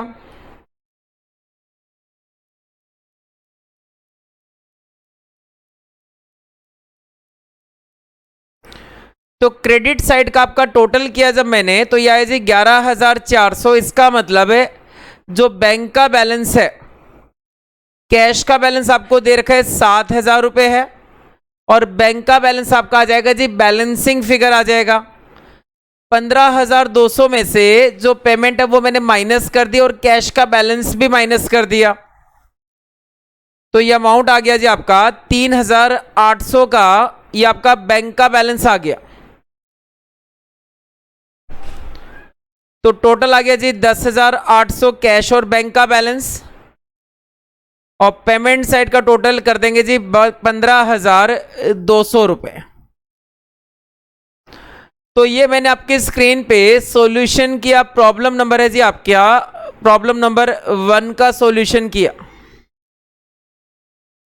ठीक है जी, इसको आप समझेंगे और इसको नोट करेंगे।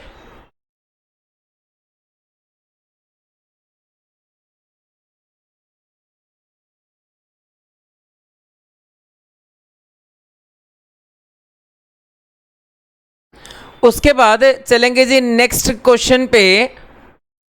नेक्स्ट क्वेश्चन में भी आपको रिसिप्ट एंड पेमेंट अकाउंट बनाना है प्रॉब्लम नंबर 2 में। तो मैंने यहां पे बनाना स्टार्ट किया जी रिसिप्ट एंड पेमेंट अकाउंट।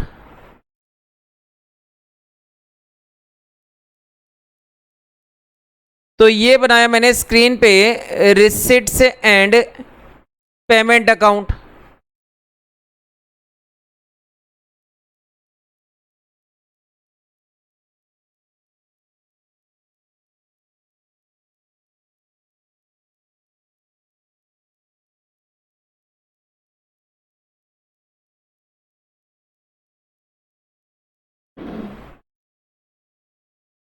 तो जब भी आप एग्जाम में क्वेश्चन करेंगे तो प्रॉपर फॉर्मेट बना के फिर करेंगे, क्योंकि मैं तो यहाँ पे एक ही टॉपिक के आपके सामने 30-40 क्वेश्चन करता हूं, तो किसी में फॉर्मेट प्रॉपर बनाता हूं, किसी में नहीं भी बनाता।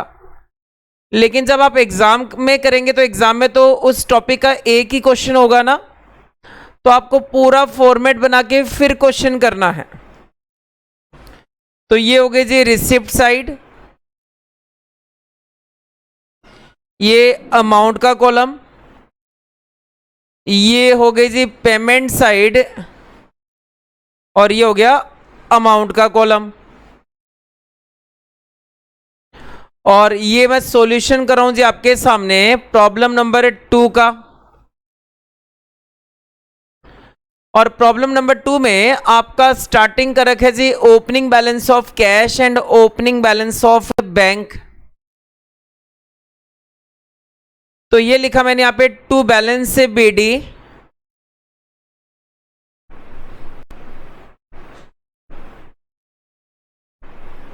तो कैश का आपका बैलेंस दे रखा है 3400 और बैंक का बैलेंस दे रखा है जी 23,400 रुपीज। तो टोटल बाहर लिख देंगे, टोटल आ गया जी 26,800 का टोटल आ गया। उसके बाद आगे चलेंगे क्वेश्चन में। आगे क्वेश्चन में दे रखा है जी सब्सक्रिप्शन रिसीव किया और डोनेशन कलेक्ट किया 25,000 और 5,000 रुपए। तो मैंने यहां पे लिखा टू सब्सक्रिप्शन,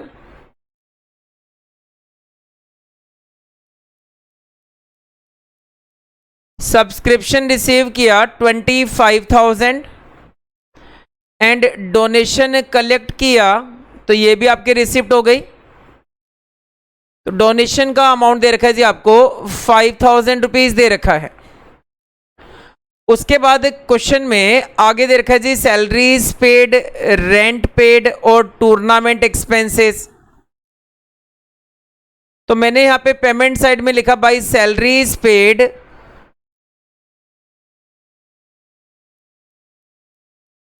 ये लिखा जी मैंने by rent paid and tournament के एक्सपेंसेस।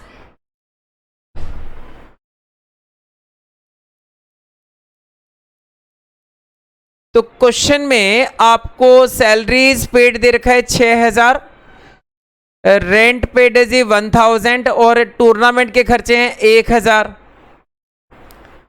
तो ये लिखा मैंने 6,000, 1,000 एंड 3,000 रुपीज। उसके बाद आगे चलेंगे क्वेश्चन में। आगे दे रखा है जी इन्वेस्टमेंट खरीदे, तो पेमेंट किया, तो पेमेंट साइड में दिखाऊंगा। तो परचेज ऑफ इन्वेस्टमेंट है जी 10,000 रुपए। तो मैंने लिखा पेमेंट साइड में बाई परचेज ऑफ इन्वेस्टमेंट,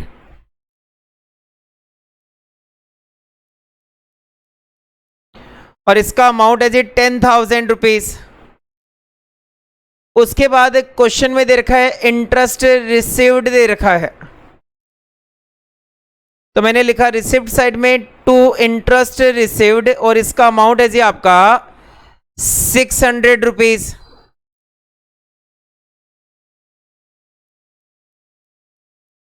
उसके बाद आगे मैं लिखूंगा जी सन्ड्री एक्सपेंसेस लिखूंगा और इलेक्ट्रिसिटी चार्जेस लिखूंगा। तो मैंने लिखा बाई सन्ड्री एक्सपेंसेस 1,500 रुपए।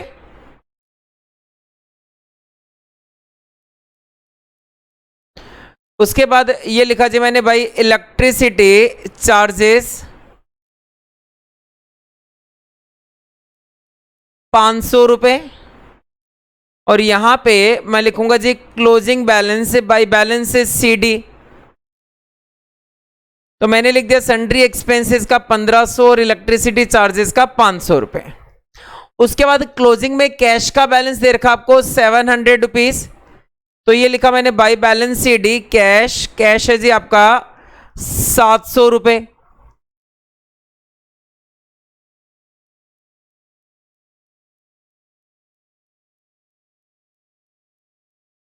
तो टोटल करेंगे रिसिप्ट साइड का, टोटल है जी 26,800 प्लस किया हमने 3,600।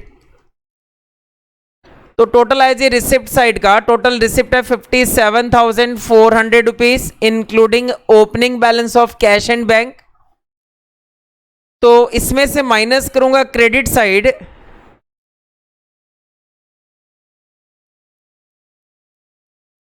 तो क्रेडिट साइड माइनस किया तो ये आ गया जी आपका बैंक का बैलेंस आ गया।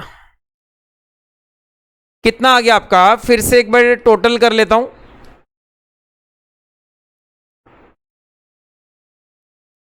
22,700 रुपीज आपका पेमेंट साइड का टोटल मैंने माइनस किया, तो बैंक का बैलेंस आ गया जी 34,700 रुपीज।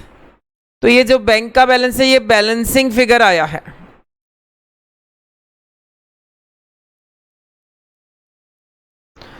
तो कैश और बैंक का टोटल मैंने बाहर लिख देना है जी 35,400, और ये टोटल इक्वल कर दिया मैंने 57,400 रुपीज। तो ये मैंने आपके स्क्रीन पे सॉल्यूशन किया जी, प्रॉब्लम नंबर 2 का सॉल्यूशन किया। इसको आप समझेंगे और नोट करेंगे।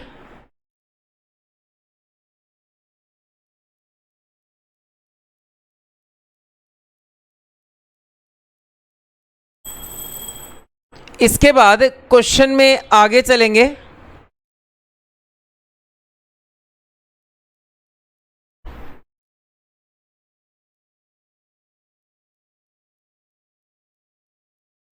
फाइनेंशियल स्टेटमेंट ऑफ एनपीओ में पहला पॉइंट था आपका रिसिप्ट एंड पेमेंट अकाउंट, और अब मैं आपके सामने डिस्कस करूंगा जी इनकम एंड एक्सपेंडिचर अकाउंट। तो जैसे ट्रेडिंग कंसर्न में प्रॉफिट ओरिएंटेड ऑर्गेनाइजेशन में जैसे हम प्रॉफिट एंड लॉस अकाउंट बनाते हैं, बिल्कुल सेम उसी टाइप से आपको बनाना है जी नॉन प्रॉफिट कंसर्न में इनकम एंड एक्सपेंडिचर अकाउंट बनाना है। ठीक है जी, तो this is similar to profit and loss account and is prepared exactly on the same principal.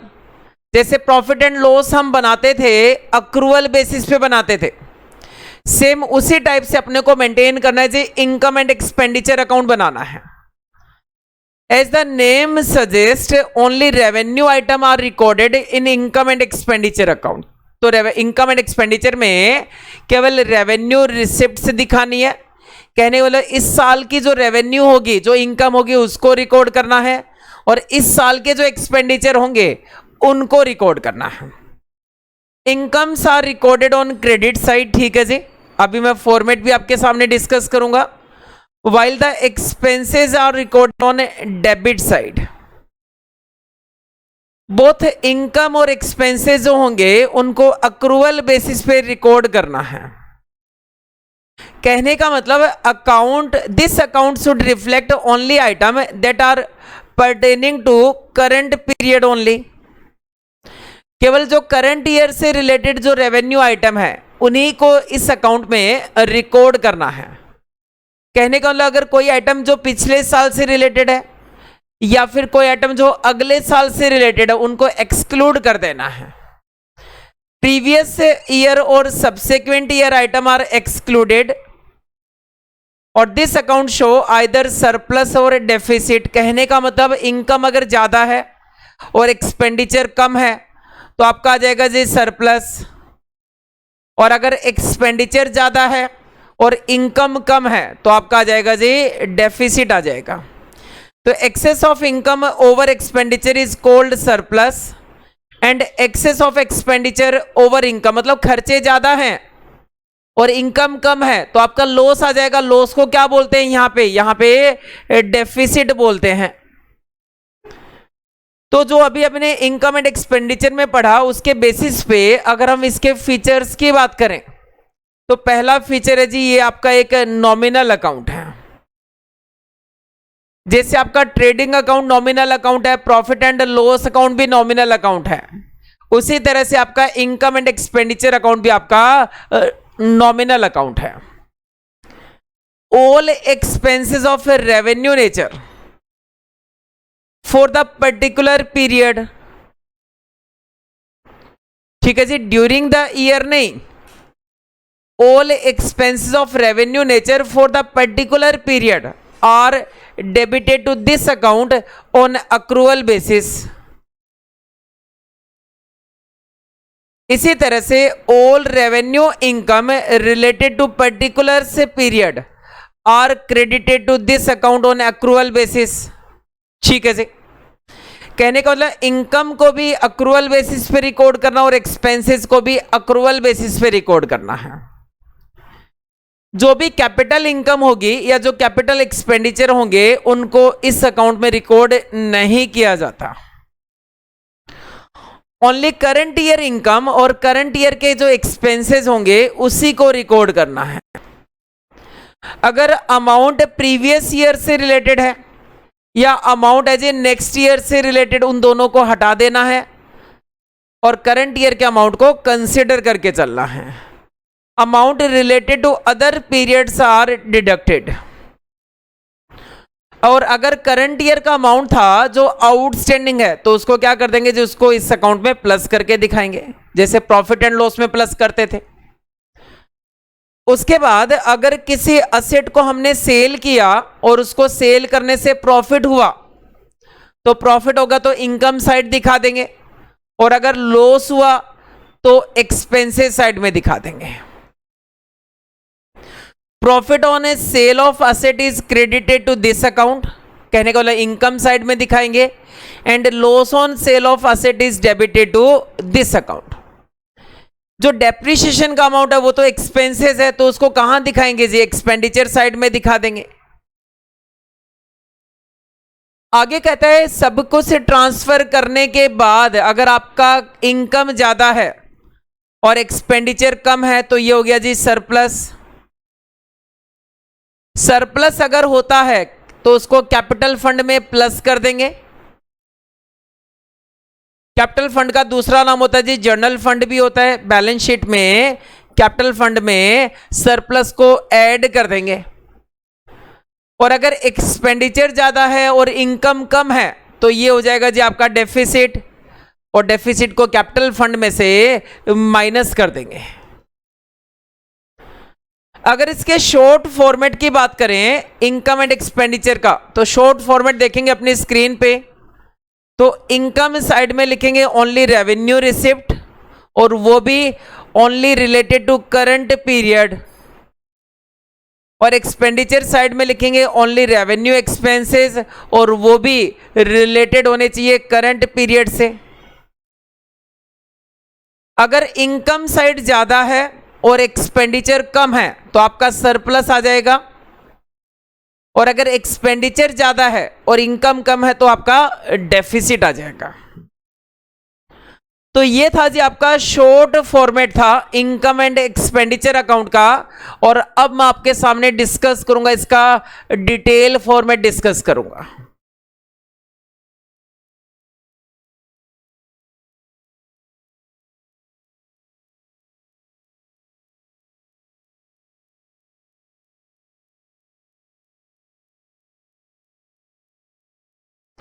तो देखेंगे मैं आपके सामने डिस्कस कर रहा हूं जी इनकम एंड एक्सपेंडिचर अकाउंट।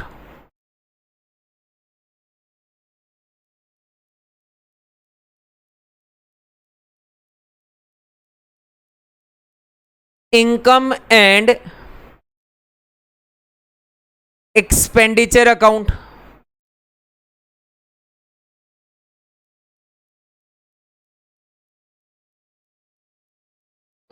तो मैं आपके सामने फॉर्मेट डिस्कस कर रहा हूं इनकम एंड एक्सपेंडिचर अकाउंट का फॉर द ईयर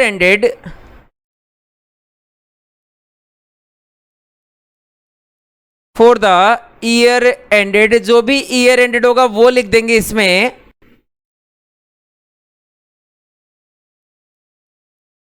और जिस क्लब का जिस नॉन प्रॉफिट कंसर्न का इनकम एंड एक्सपेंडिचर बना रहे हैं उसका नाम ऊपर लिख देंगे इन द बुक्स ऑफ।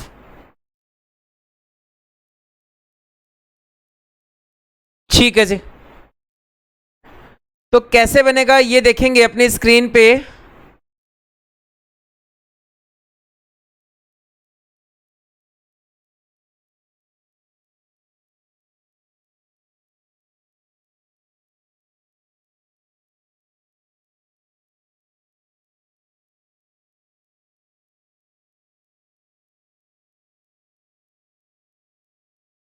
ये डेबिट साइड हो गई जी और ये हो गई जी क्रेडिट साइड हो गई इनकम एंड एक्सपेंडिचर अकाउंट के।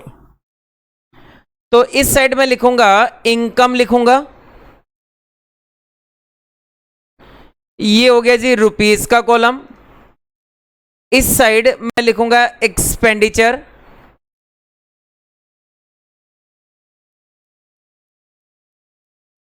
और ये हो गया रुपीस का कॉलम।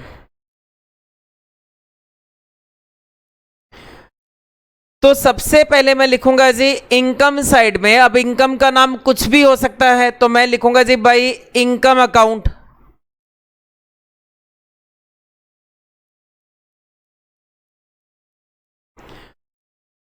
लेकिन 90% क्वेश्चंस में इनकम का जो नाम दे रखा होता है मेनली वो दे रखा होता है जी सब्सक्रिप्शन। तो फॉर एग्जांपल सब्सक्रिप्शन। अब इसकी कैलकुलेशन कैसे करेंगे? इनकम एंड एक्सपेंडिचर के लिए सब्सक्रिप्शन का अमाउंट कैसे निकालेंगे, या अगर सब्सक्रिप्शन अकाउंट बनाने के लिए बोल दे तो वो कैसे करेंगे? तो इसको मैं सॉल्यूशन करके दिखाऊंगा जी। आपका वर्किंग नोट नंबर 1 में बनाऊंगा कि आप इनकम का अमाउंट निकालेंगे कैसे। अगर आपको रिसिप्ट एंड पेमेंट का अमाउंट दे रखा है तो आप इनकम कैसे निकालेंगे, ये मैं निकालूंगा जी वर्किंग नोट में।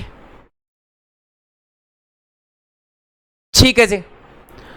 उसके बाद आगे चलेंगे क्वेश्चन में। अब मान लो इनकम एंड एक्सपेंडिचर में दूसरा क्या आइटम दिखाएंगे। तो अगर किसी असेट को बेचने से प्रॉफिट हुआ, जो हमने फीचर्स पढ़े थे या जब इसका इंट्रोडक्शन पढ़ा तो हमने पढ़ा था जी कि profit on sale of asset.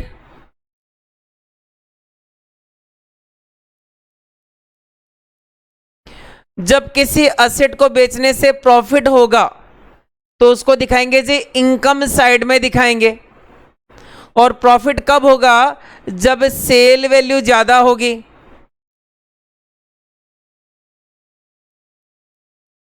किससे ज्यादा होगी जी? माइनस करेंगे इसमें से बुक वैल्यू।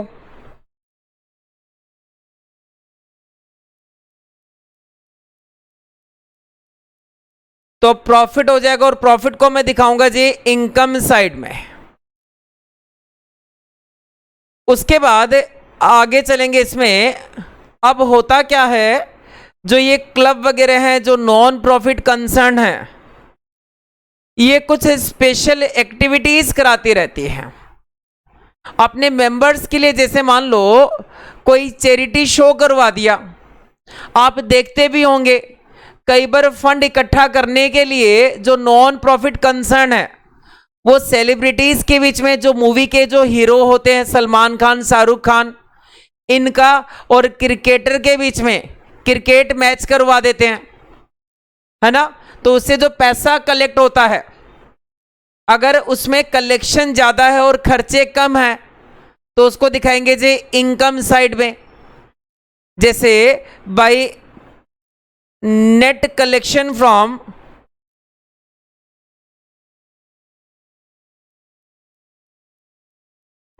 Special activities.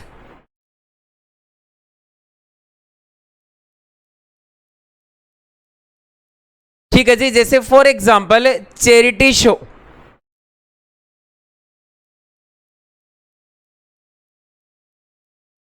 तो चैरिटी शो का मतलब होता है जो वहां पे ऑडियंस जाएगी उनसे तो पैसा लिया जाएगा, लेकिन जो क्रिकेट मैच खेल रहे हैं वो सिर्फ चैरिटी कर रहे हैं, उनको कोई भी फीस पेड नहीं होगी। ठीक है जी। तो जब कलेक्शन ज्यादा है, चैरिटी शो से कलेक्शन तो ज्यादा है और चैरिटी शो के ऊपर जो एक्सपेंसेस हुए वो कम है, तो इनकम हो गई और इनकम को दिखाएंगे जी इनकम साइड में दिखा देंगे। उसके बाद कोई और अदर इनकम होगी उसको भी इनकम साइड में दिखाएंगे। तो मैंने यहां पे लिख दिया जी एनी अदर इनकम।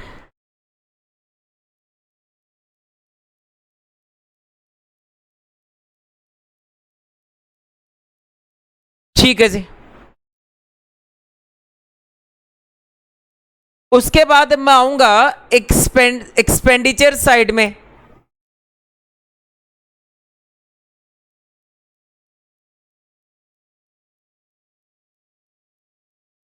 तो देखेंगे जी, मैं लिख रहा हूं एक्सपेंडिचर साइड में सबसे पहले मैं लिख रहा हूं जी टू एक्सपेंसेस अकाउंट।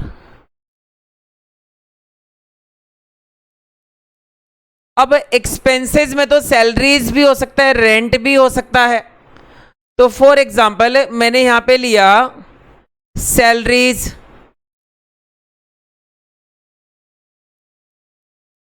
और सैलरीज आपको दे रखा है जी रिसिप्ट एंड पेमेंट में दे रखा है, और फिर कुछ एडजस्टमेंट दे रखे हैं।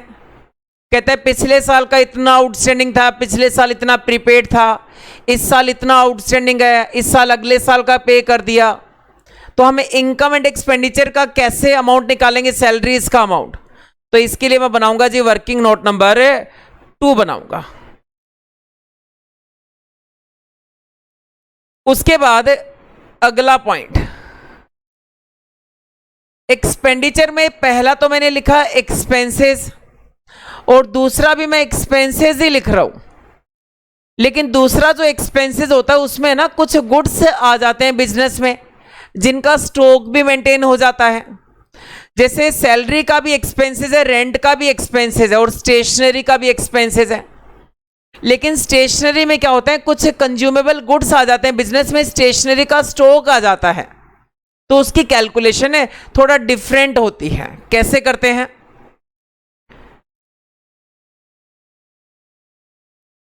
तो मैंने यहां पे लिखा टू एक्सपेंडिचर ऑन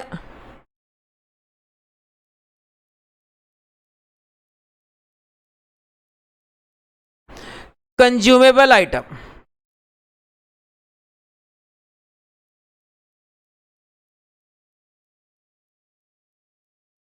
तो इसकी कैलकुलेशन कैसे करेंगे जी इनकम एंड एक्सपेंडिचर के लिए, इसके लिए मैं बनाऊंगा वर्किंग नोट नंबर 3 बनाऊंगा। उसके बाद आगे चलेंगे। उसके बाद अगर असेट को बेचने से प्रॉफिट होगा तो मैं क्रेडिट साइड में लिख दूंगा, लेकिन अगर असेट को बेचने से लॉस होगा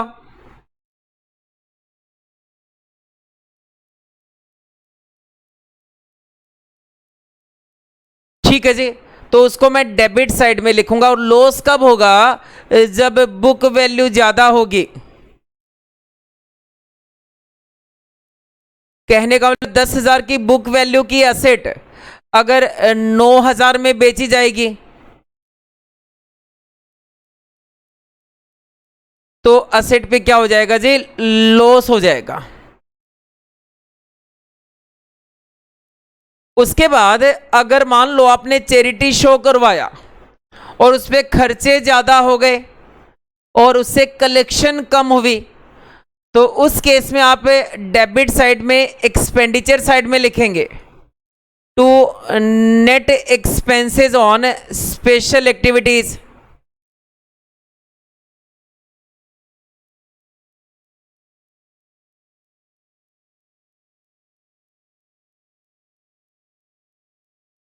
ठीक है जी, और ये कब होगा, जब एक्सपेंसेस ज्यादा होंगे और कलेक्शन कम होगी।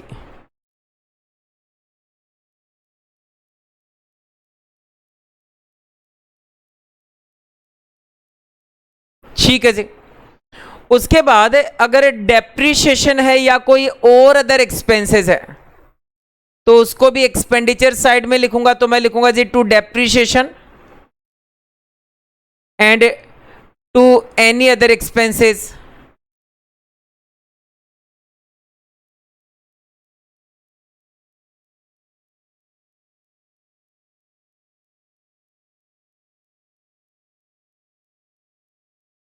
ठीक है जी।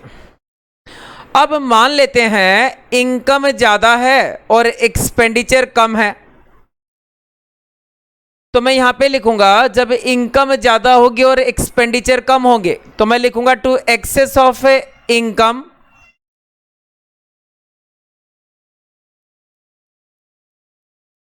ओवर एक्सपेंडिचर,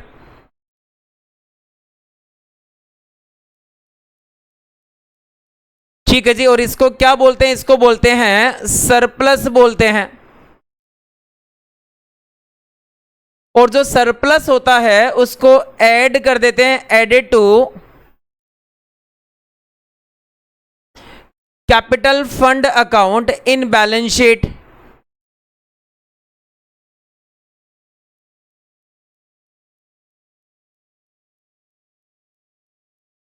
ठीक है जी। लेकिन अगर इसका रिवर्स केस हो गया, कहने का मतलब एक्सपेंडिचर अगर ज्यादा है और इनकम कम है, तो मैं लिखूंगा भाई एक्सेस ऑफ एक्सपेंडिचर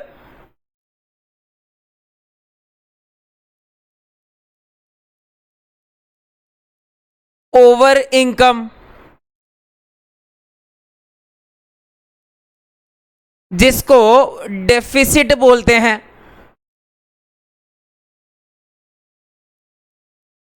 और जो डेफिसिट का अमाउंट आएगा उसको मैं डिडक्ट कर दूंगा, डिडक्टेड फ्रॉम कैपिटल फंड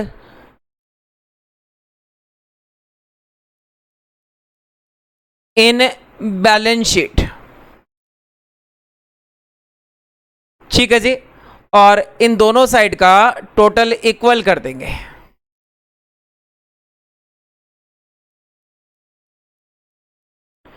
उसके बाद जब मैंने आपको इनकम एंड एक्सपेंडिचर अकाउंट समझा रहा था, तो मैंने इसमें 3 वर्किंग नोट भी बना रखे हैं जी।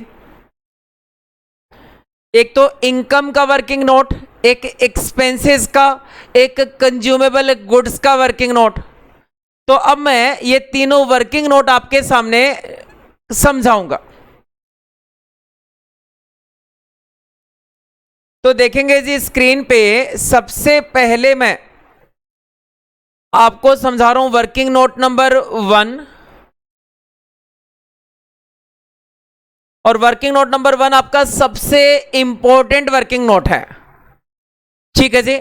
मैं यहां पे कैलकुलेट करूंगा, कैलकुलेशन ऑफ इनकम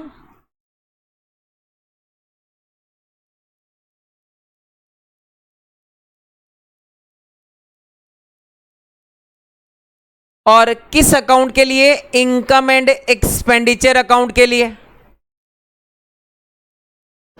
और इनकम का मैंने एग्जांपल लेना है जी। फॉर एग्जांपल इनकम कोई भी हो सकती है, लेकिन 90% क्वेश्चन में इनकम होती है जी सब्सक्रिप्शन। तो कैसे कैलकुलेट करेंगे? तो मैं लिखूंगा यहां पे total amount received during the year.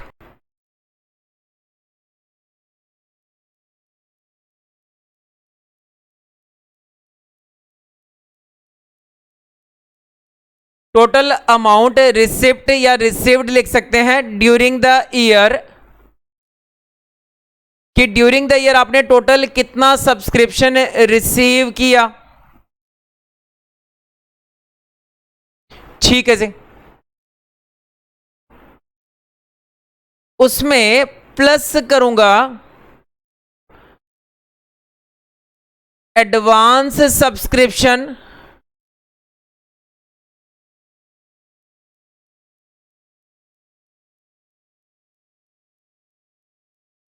Advance subscription during previous year. तो मैंने प्लस किया वो सब्सक्रिप्शन जो आपने प्रीवियस ईयर में रिसीव कर लिया था। ठीक है जी। पिछले साल आपने इस साल के लिए सब्सक्रिप्शन रिसीव कर लिया। एक छोटा सा एग्जाम्पल है, जैसे मान लो मैं 10 बच्चों को पढ़ाता हूं और एक बच्चे की फीस है 1000 रुपये 1 साल की। तो पिछले साल मुझे 10,000 रुपये मिलने थे, लेकिन 2 बच्चों ने पिछले साल एडवांस फीस दे दी। ध्यान से समझेंगे, 10 बच्चों की फीस 1000 रुपये के हिसाब से कितनी आनी थी? 10,000 रुपये आनी थी पिछले साल। लेकिन 2 बच्चों ने एडवांस फीस दे दी, पिछले साल 2000 एडवांस दे दिया, तो पिछले साल आ गए जी 12,000। तो क्या पिछले साल की इनकम 12,000 थी? नहीं सर, कितनी थी जी? 10,000 थी। तो पिछले साल 2,000 मैंने माइनस कर दिए। अब कितनी इनकम आएगी इस साल में? करंट ईयर में कितनी फीस आएगी? 10 बच्चों से क्या 10,000 आएगी या 8,000 आएगी?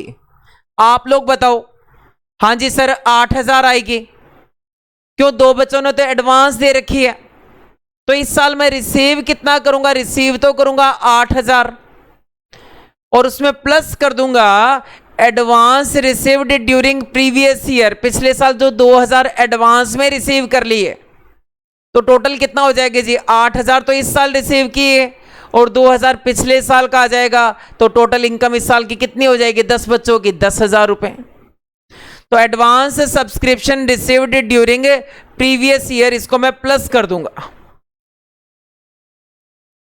उसके बाद प्लस करूंगा इसमें outstanding subscription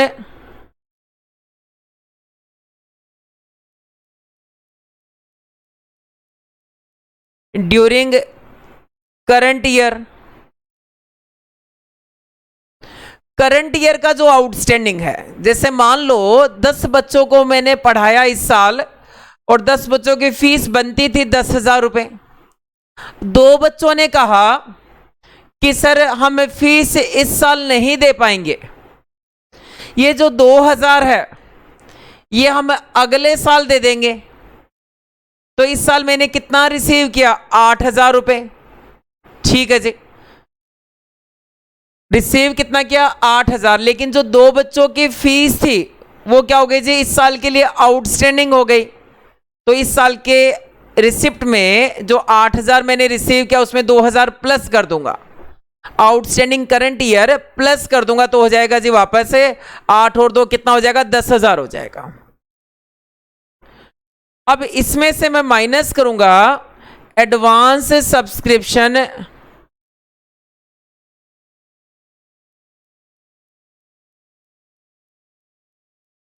received during current year.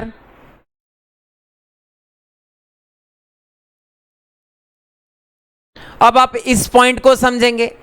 इस साल 10 बच्चों से मेरे पास 10,000 रुपए आने थे, लेकिन 2 बच्चे मेरे पास आए, कहते सर ये 2,000 रुपए अगले साल की फीस रख लो, अगले साल हम आपको दोबारा नहीं देंगे, 2,000 रुपए अगले साल की फीस रख लो। तो कितना रिसीव किया? 10,000 आने थे। 2 बच्चों ने अगले साल की फीस, नेक्स्ट ईयर की फीस इसी साल हमें पे कर दी, तो हमने रिसीव किया जी 12,000 रुपए। लेकिन 2,000 तो अगले साल की फीस है, वो इस साल की नहीं है। तो इस साल की इनकम कितनी? 10,000। तो उस 2,000 को मैं माइनस कर दूंगा। तो इसलिए मैंने लिखा advance subscription receive during current year. किस साल के लिए? अगले साल के लिए जो रिसीव किया।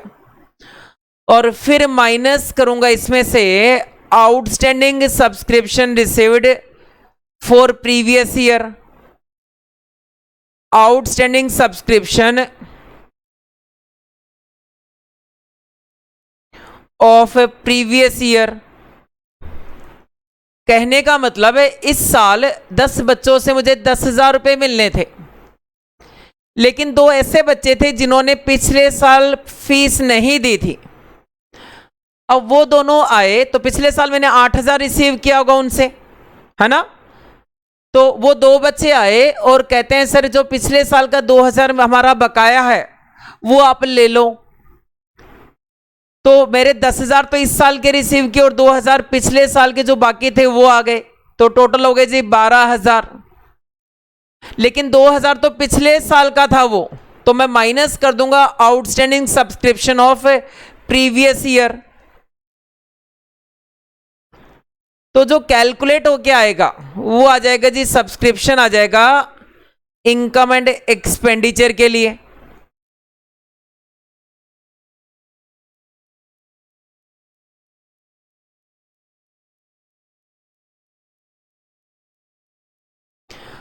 ठीक, एक तो आप इस टाइप से निकाल सकते हैं। दूसरा, आपसे कई बार सब्सक्रिप्शन अकाउंट भी पूछ लेता है, तो अकाउंट का फॉर्मेट कैसे रहेगा? तो सब्सक्रिप्शन अकाउंट का मैं आपके सामने फॉर्मेट बना रहा हूं।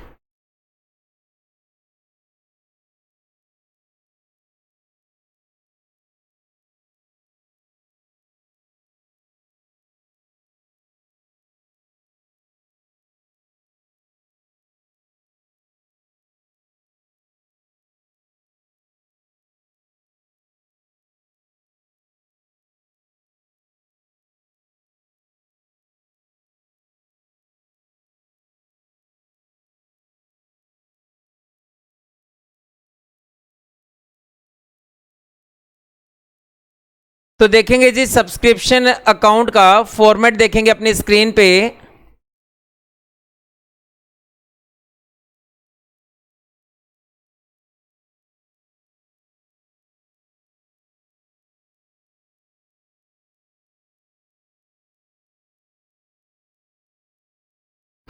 तो ये डेबिट साइड हो गई और ये हो गई जी क्रेडिट साइड हो गई। यहां पे हम लिखेंगे particulars, amount, particulars and amount. तो सबसे पहली बात, सब्सक्रिप्शन आपके लिए इनकम है या फिर एक्सपेंसेस है, आप पहले ये डिसाइड करो। तो सब्सक्रिप्शन क्या है जी, आपकी इनकम होती है। और इनकम अगर आउटस्टैंडिंग है तो आपकी असेट होती है। ध्यान से सुनेंगे, इनकम अगर आउटस्टैंडिंग है तो असेट है, और इनकम अगर एडवांस में रिसीव कर ली तो लायबिलिटी है। और असेट का ओपनिंग बैलेंस आप यहां लिखते हैं, तो आप लिखेंगे जी सब्सक्रिप्शन अकाउंट में टू बैलेंस बीडी, ये ओपनिंग बैलेंस है। तो opening balance to balance BD किसका होता है, असेट का होता है। फिर से सुनेंगे, असेट का ओपनिंग बैलेंस हमेशा टू बैलेंस बीडी होता है। तो यहां पे मैं लिखूंगा ओपनिंग आउटस्टैंडिंग सब्सक्रिप्शन।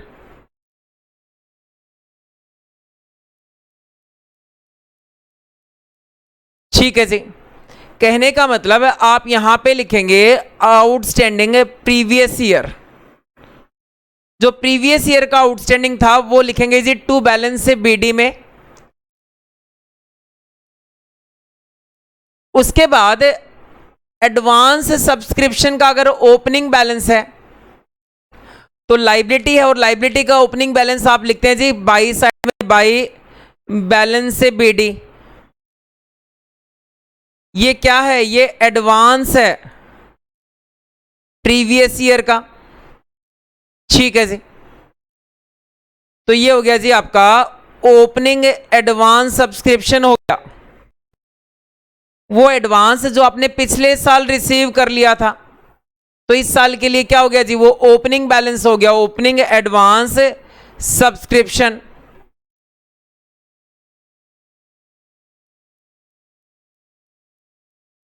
उसके बाद अब मैं क्लोजिंग बैलेंस लिख देता हूं। ओपनिंग अगर आउटस्टैंडिंग आ रहा है टू बैलेंस से बीडी, तो क्लोजिंग किधर आ जाएगा जी, बाई साइड में आ जाएगा। मैं लिखूंगा बाई बैलेंस से सीडी। यहां पे मैं लिखूंगा क्लोजिंग आउटस्टैंडिंग।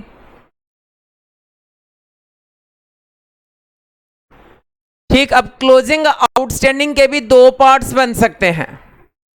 हो सकता है पिछले साल का आउटस्टैंडिंग 10,000 रुपए था, जिसमें से इस साल आपने 7,000 रुपए ही रिसीव किया, तो अभी भी प्रीवियस ईयर का कितना आउटस्टैंडिंग है वो लिखेंगे।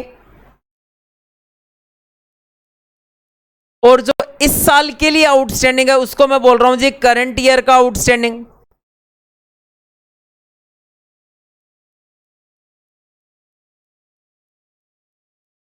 ठीक है जी, उसके बाद ओपनिंग एडवांस लिखा हमने बाई बैलेंस से बीडी, तो क्लोजिंग लिखूंगा जी टू बैलेंस सीडी।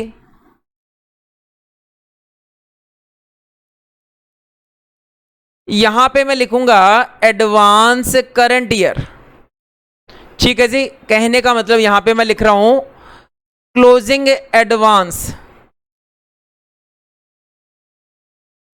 जो एडवांस हमने करंट ईयर में रिसीव किया, किस साल के लिए? अगले साल के लिए। उसके बाद सब्सक्रिप्शन आपकी इनकम है और इनकम को रिसीव करने की एंट्री बताओ। एंट्री नॉर्मल एंट्री होती है जी, cash account debit to income account. तो यहां पे कैश का क्या नाम है? कैश का नाम है जी रिसिप्ट एंड पेमेंट अकाउंट, और इनकम है हमारी सब्सक्रिप्शन। तो एंट्री हो गई receipt and payment account debited to subscription account. तो इसको मैंने पोस्ट किया by receipts and payment account.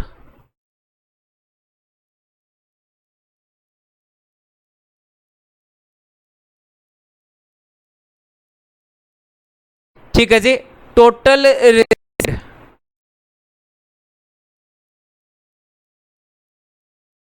Received का मतलब होता है आपने पिछले साल का कितना सब्सक्रिप्शन रिसीव किया, इस साल का कितना रिसीव किया और अगले साल का कितना रिसीव किया। उसके बाद आप इनकम एंड एक्सपेंडिचर में सब्सक्रिप्शन किस साइड लिख रहे थे? इनकम साइड लिख रहे थे, मतलब आप लिख रहे थे बाई सब्सक्रिप्शन। तो सब्सक्रिप्शन अकाउंट में आ जाएगा जी to income and expenditure account.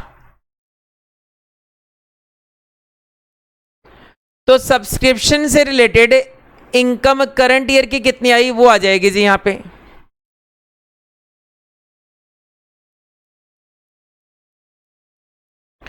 तो ये मैंने आपके सामने फॉर्मेट बनाया सब्सक्रिप्शन अकाउंट का।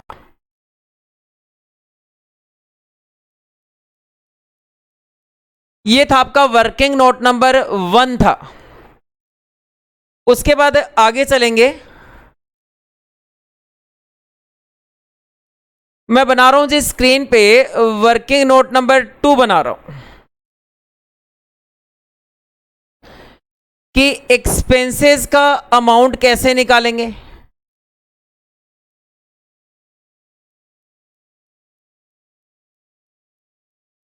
फॉर इनकम एंड एक्सपेंडिचर के लिए, और मैंने माना था फॉर एग्जांपल सैलरीज।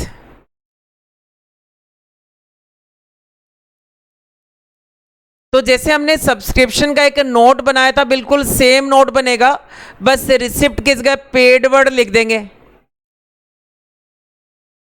तो मैंने लिखा जी total amount paid during the year.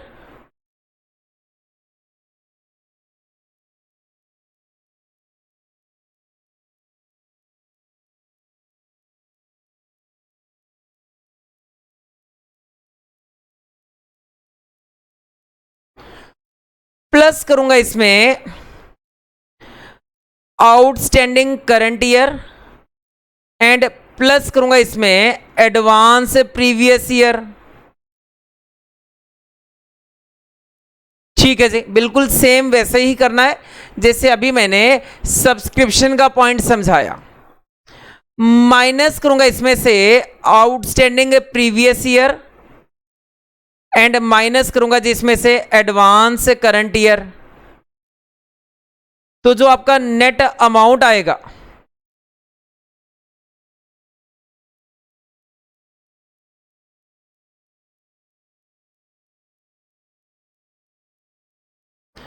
तो ये जो नेट अमाउंट आएगा एक्सपेंसेस का, इसको मैं दिखाऊंगा जी आपका इनकम एंड एक्सपेंडिचर अकाउंट में। ठीक है जी। उसके बाद नेक्स्ट वर्किंग नोट था आपका वर्किंग नोट नंबर 3, वो था जी expenditure on consumables item.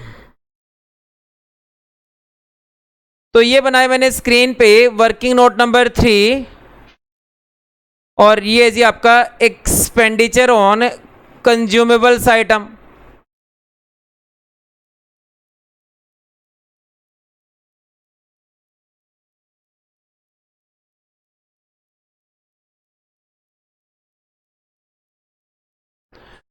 For example stationery.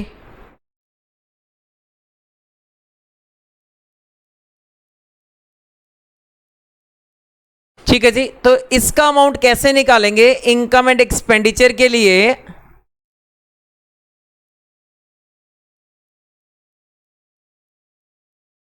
तो यहां पे मैं लिखूंगा जी total amount paid during the year.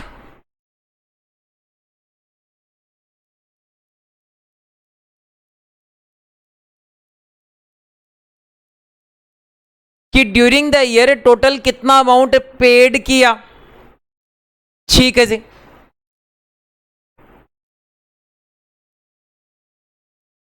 Plus करूंगा इसमें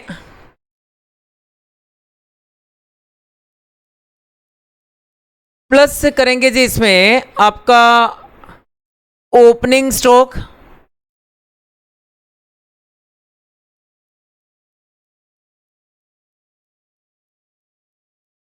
और माइनस करेंगे इसमें से क्लोजिंग स्टॉक।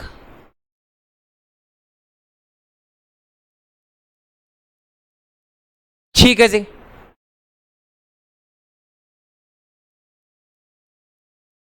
उसके बाद प्लस करूंगा इसमें क्लोजिंग सप्लायर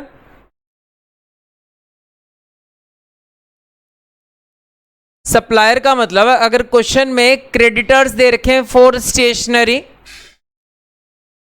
और माइनस करूंगा इसमें से ओपनिंग सप्लायर। ओपनिंग सप्लायर जो स्टेशनरी के लिए ओपनिंग क्रेडिटर्स दे रखे हैं।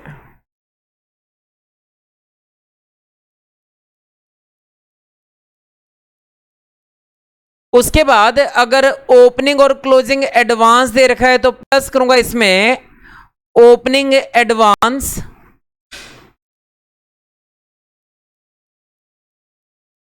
और माइनस करूंगा इसमें से क्लोजिंग एडवांस।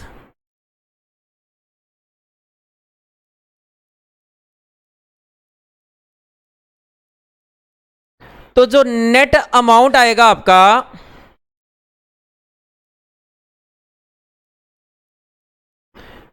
तो ये आ जाएगा जी आपका stationery consumed during the year आ जाएगा। तो ये आ जाएगा जी स्टेशनरी कंज्यूम्ड आ जाएगा।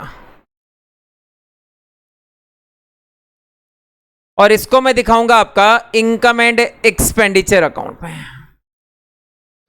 तो मैंने आपके सामने बनाया इनकम एंड एक्सपेंडिचर अकाउंट का फॉर्मेट समझाया और उसके बाद सब्सक्रिप्शन का, एक्सपेंसेस का और एक्सपेंडिचर ऑन कंज्यूमेबल आइटम का मैंने आपको वर्किंग नोट भी बना के दिखाया।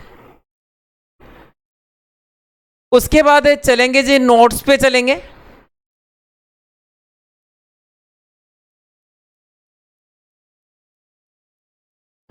तो यहां पे मैंने फॉर्मेट ऑलरेडी बना रखा है। तो ये जी आपका बाई साइड में इनकम को कैसे निकालते हैं मैंने आपको पूरी तरह से अच्छे से समझा दिया है कि टोटल कितना अमाउंट रिसीव किया, प्लस करेंगे आउटस्टैंडिंग एट द एंड और माइनस करेंगे outstanding in the beginning of the last year. Add करेंगे advance received for last year और माइनस करेंगे जी advance received in current year. तो आपका करंट ईयर की इनकम आ जाएगी। उसके बाद असेट को बेचने से प्रॉफिट होगा तो इधर रिकॉर्ड करेंगे। स्पेशल एक्टिविटी से कोई नेट इनकम आएगी उसको रिकॉर्ड करेंगे। उसके अलावा कोई और अदर इनकम होगी उसको दिखा देंगे।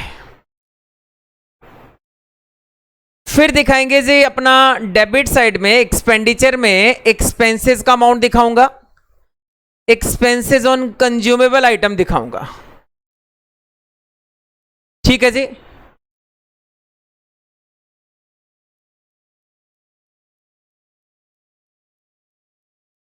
उसके बाद यहां पे मैं दिखाऊंगा जी loss on sale of asset दिखाऊंगा। उसके बाद आगे कोई डेप्रिसिएशन या कोई अदर एक्सपेंसेस है वो रिकॉर्ड करेंगे। फाइनली सरप्लस आएगा या फिर आपका डेफिसिट आ जाएगा। ठीक है जी।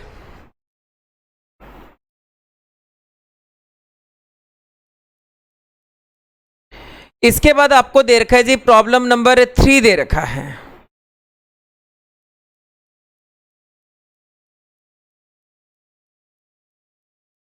तो आज की क्लास बस मैं यहीं तक रखूंगा। आज की क्लास में मैंने आपके सामने डिस्कस किया, स्टार्ट किया introduction of a non profit organisation से। उसके बाद एनपीओ की जो कुछ बेसिक टर्म्स होती है जैसे entrance fees, life membership fees, endowment fund, legacies, इनके बारे में मैंने रीड करा। उसके बाद मैंने आपको बताया कि फाइनेंशियल स्टेटमेंट में रिसिप्ट एंड पेमेंट कवर है और आपका इनकम एंड एक्सपेंडिचर कवर है। रिसिप्ट एंड पेमेंट के बारे में हमने डिस्कस किया, इंट्रोडक्शन पढ़ा, उसके फीचर्स पढ़े और उसका फॉर्मेट डिस्कस करने के बाद हमने उसके 2 क्वेश्चन भी डिस्कस किए। इससे पहले लाइफ मेंबरशिप फीस पे हमने एक एग्जांपल डिस्कस किया। फिर हमने पढ़ा जी इनकम एंड एक्सपेंडिचर का इंट्रोडक्शन पढ़ा और उसके फीचर्स डिस्कस किए। उसके बाद हमने पढ़ा इसका फॉर्मेट डिस्कस किया इनकम एंड एक्सपेंडिचर का और उससे रिलेटेड जो वर्किंग नोट थे वो भी बना लिए। आज की क्लास बस यहीं पे कंप्लीट करेंगे।